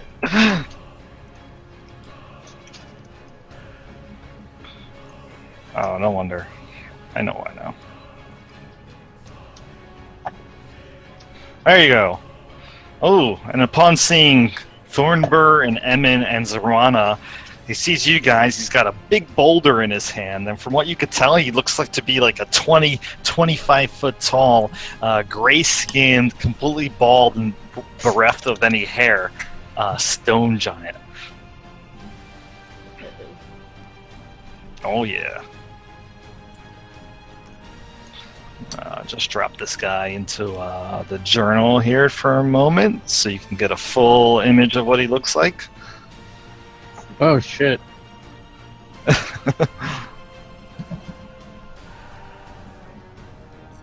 Yeah. Alright. There you go. Does everybody see that? Yeah. Oh, how Wow. pleasant. Yeah. So he takes his stone and he actually picks up one right from the pile right next to him and he chucks it at Thornbur, Oh shit. Oh shit. who's 110 feet away. So this is actually going to cause be done with disadvantage. Ooh. Oh, Make a so deck for saving. some reason I did not take off whispered rolls, but with disadvantage he rolled AC 18. That is gonna hit me, no doubt. Holy shit. Probably. I mean, All right, you get a solid like piece of rock thrown at you that just whizzes at the air at an amazing speed, and despite the distance, actually manages to hit you directly into the shoulder for 35 points of bludgeoning damage. Oh, Jesus. And I need you to make a strength saving throw, please. Okay. You're dead. I get to add a D4 to that. Yep, Because I'm you should blessed. roll that d4. Oh wait, although first I gotta make a Constitution saving throw There's only one, right? to hold concentration. Yeah, that is true. You do need that. All right, 18, half of 35. I think I just. So half of 35 is 17, and that would be the DC. And you rolled an 18, so you're good. Nice. Okay, so then let me add the D4. So Nice. 17 was my Somehow, strength save. like your feet kind of stumble for a little bit as this rock hits you in the shoulder, causes immense pain to your arm, but you do manage to stay on your feet. Oh, holy moly! holy fuck. Yep. All right, and that was the end of round one.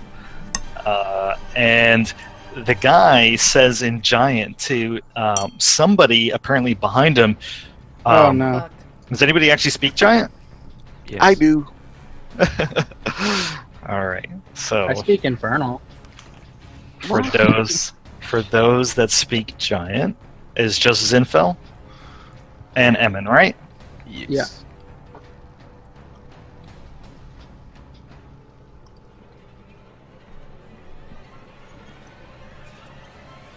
I have one extra language I can learn, but I haven't picked one yet.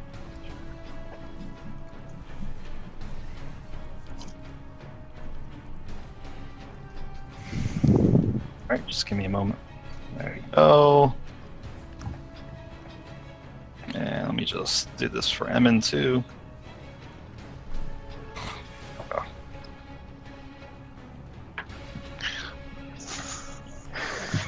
Is it good news, Zinfel? Considering the friendly, rock I right? was throwing at you guys, no. Yeah. He's got All right. buddies. Or at least one other person, from what you could tell.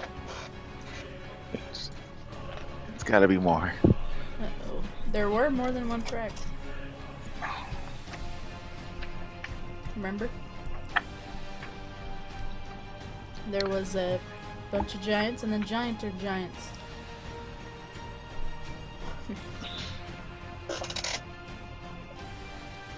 Alright. So another one appears there, just slightly behind his friend. Although he did stride a few paces to get there. In other words, he's not attacking this turn. Alright. So the second Bloodhawk goes and continues to attack the hill giant up by the thumb. Ooh, and it manages to dig its beak deep into the hill giant, dealing 7 damage. Why'd you kill the other friendly Bloodhawk, Susan? And then Bloodhawk number 3 also seeing Zinfel, who's got its attention now, begins to move at a very swift pace down toward her.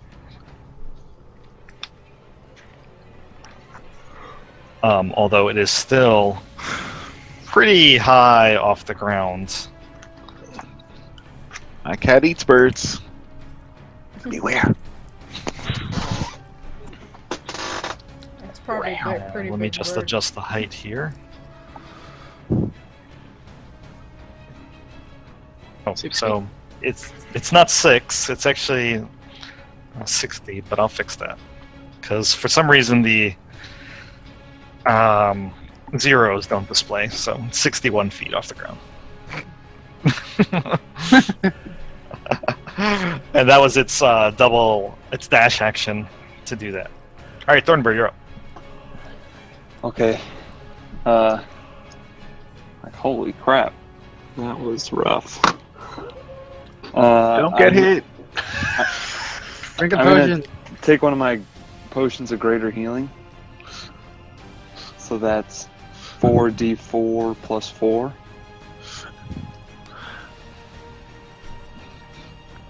I believe. Yes.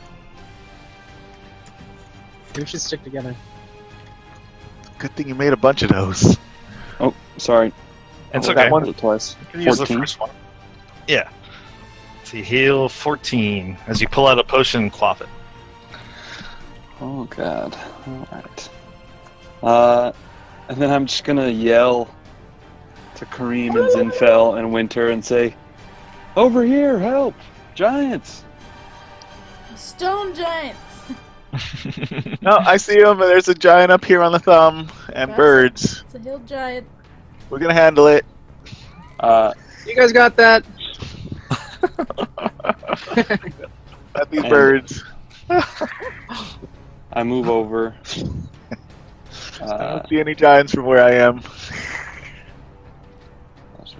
Out of the way, and then I just cast Sanctuary on myself with a bonus action. All right. I kind of do it discreetly. And is Sanctuary a concentration spell? Oh, I think it is. So actually, oh no, it's not. It's not a concentration. Here, Okay. I'll cast it so you can read it. That's right. That's why it's cool. That's why it's cool. Alright, so any creature that targets you in an attack or harmful spell must first make a wisdom saving throw. Perfect. And on a failed save, so what's the DC? Just so that I know. The DC is 14.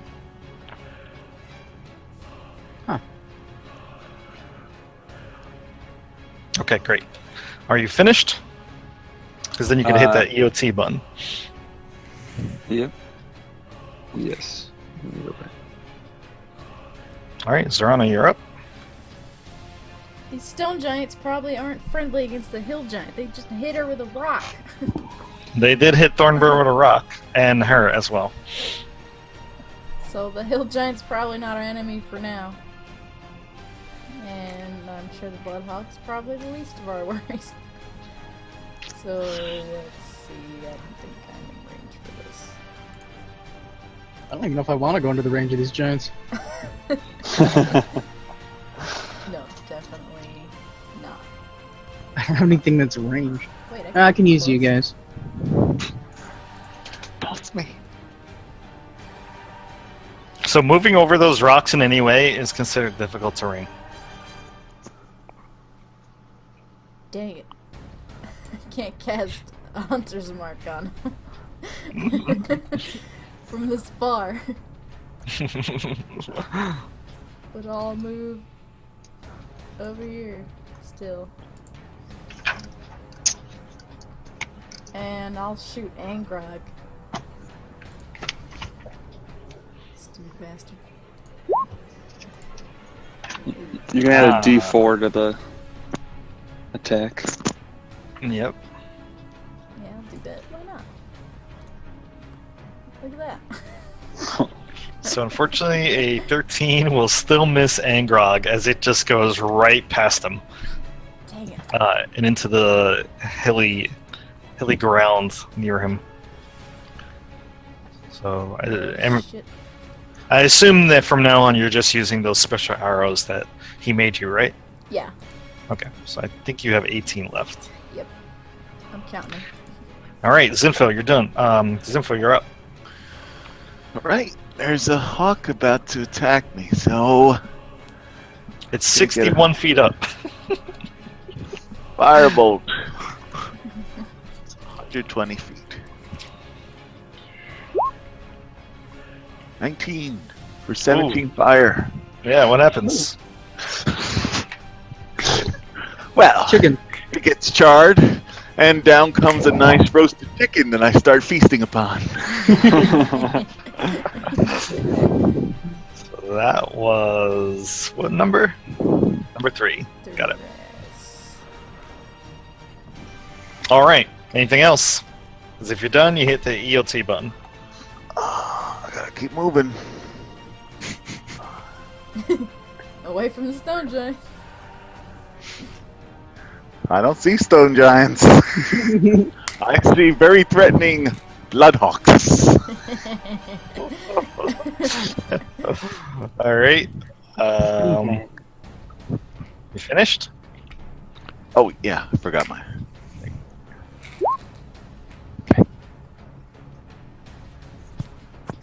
All right, Emin, you're up. Come on, Zarana, you can do better than that. Shoot him in the face. So you have inspiration now. Trying. Inspiration? Yeah, you can roll d6 on attack rolls. One attack roll or a save, I think. Okay. I'll hit him next time. Yes, attack roll. You can use reaction to roll the die and add it to the number after seeing the roll, but before Joe has said whether it's hit or missed. Okay. Could or add it to a damage roll. It's your choice. Damage roll? Does that work? Okay. It's a choice. You can draw a weapon as part of your move action, correct? I think so. Okay, so I'll draw my rapier from my staff as I move forward and trace a glyph in the air that I walk through and wraps around me. You have a sword stick. It's all full of surprises. So I just activated the invulnerable Yeah, stone. usually you can draw one weapon as part of an attack action or something like that. Alright, so I draw as part of my move, and I activate invulnerable stone as my action. Which one are you activating again? I'm sorry. I have resistance to all damage for 1 minute. Oh, very nice. Okay. Nice. All right, just make a note of that. And Zarana currently has inspiration, right? I'll indicate that with a little heart icon here. All right, so the Bloodhawk comes in for a swipe on the Hill Giant, but the Hill Giant seemed to try to be ready for it. So with her club in hand, she swings at the Bloodhawk as it approaches. And manages to connect and bat the shit. Bloodhawk out of the way. That was number 1. Sploosh. 2 19s. Holy Yeah, shit. as it just explodes and falls to the ground. Yep, and now Winter goes.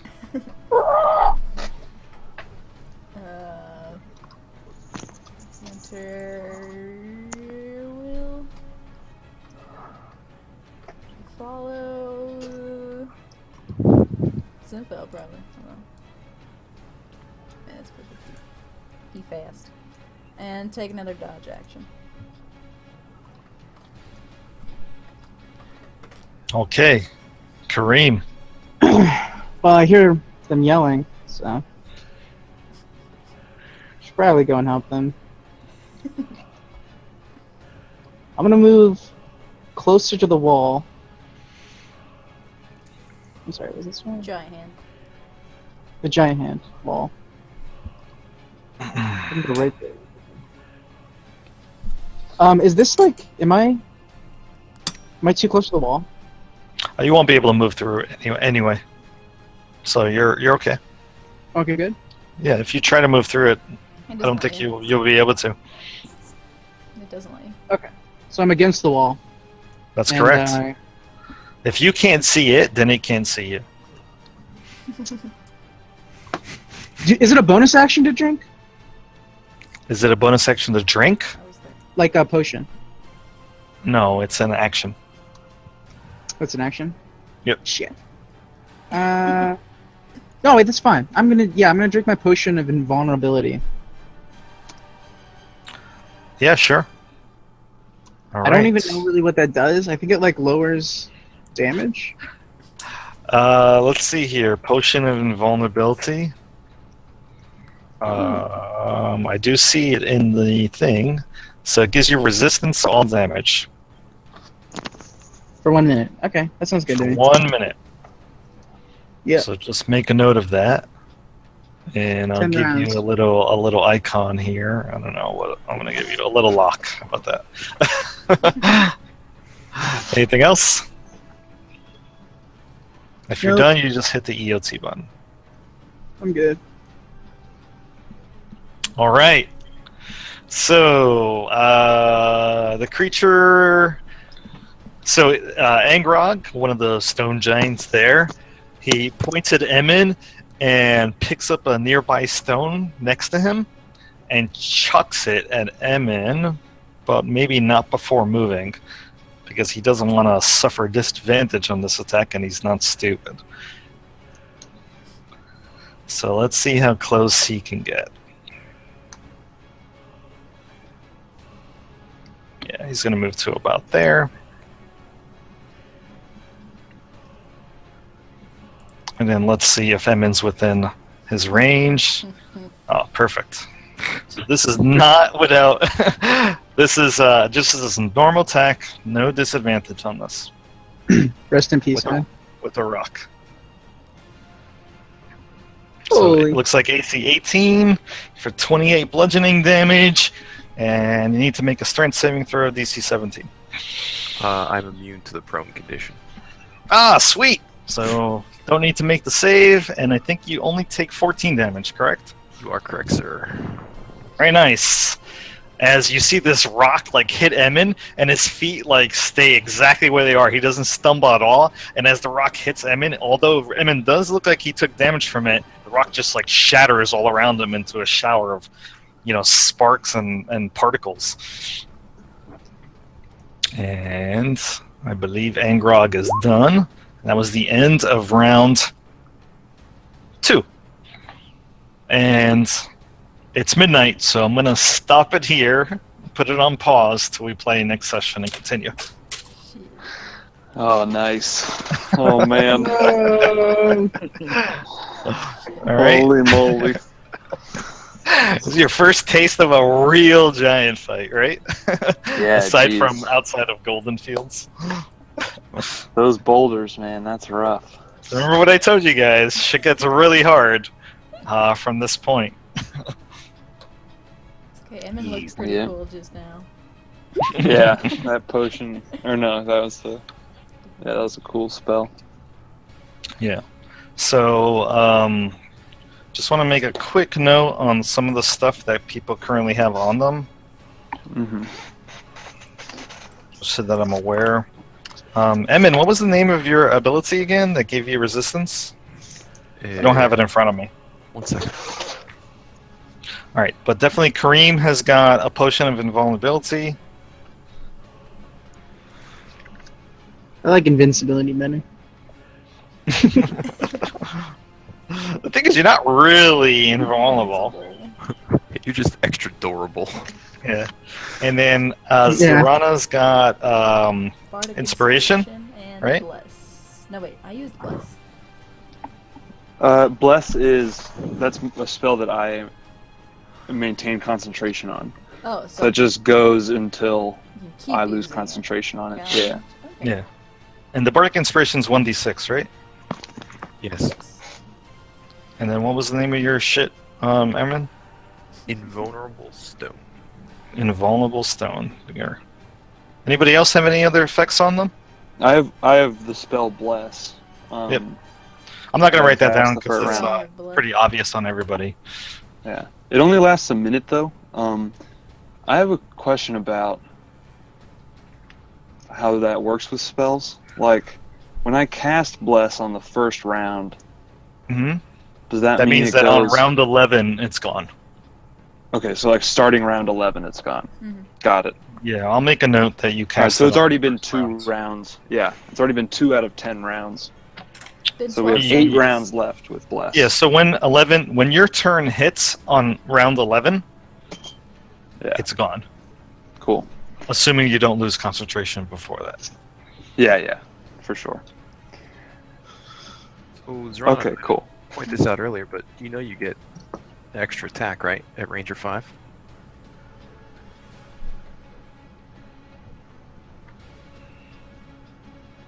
What? No, that's different because I'm the revised ranger. Oh, and the Beastmaster, Yeah. I don't think gets it. Yeah, that's right. Yeah, Oh, Yeah, the I extra think- attack goes to your pet. yeah. Yeah, that's right. It's Action not a economy. choice. That's not a good choice? No. I was asking if it was a choice. Like, you have the option to attack or command your pet. Winter is his own thing, and it's a coordinated attack is, I guess, a feature of Beastmaster. On my turn, if Winter is also close enough to attack something, he will also attack on my turn, but Winter also has his own turn on top Aha. of that. So, what do you guys think of the whole scripting thing? That's pretty nice. What do you mean? Scripting thing. The Oh, initiative for the- order and the end turn thing. The combat Yeah. stuff? I thought it was Yeah. cool. Cool. Yeah. Cool. Pretty And the orderly. auras you think are interesting or not really? Do feel pretty They're- Oh. magical. Yeah, I mean, like, you see how Winter's got that big green circle around him and Thornbur's kind of yellowish right now? Yeah, I saw that. I noticed that. Yeah. Alright, I'm sure if we get really low, it turns red or something, right? Yeah, that's right. Oh, nice. That's cool. Yeah, I like that. That's pretty cool. Alright, cool. So, we'll be playing again in a couple weeks on July 11th. Yes. Very good stuff. Good night, everyone. Alright, Sounds good good. night. Have a happy July 4th. Be safe. Yeah. Thanks for running, Joe. That was fun. Alright, thanks. See you Good night. guys. Good night, Bye-bye. guys.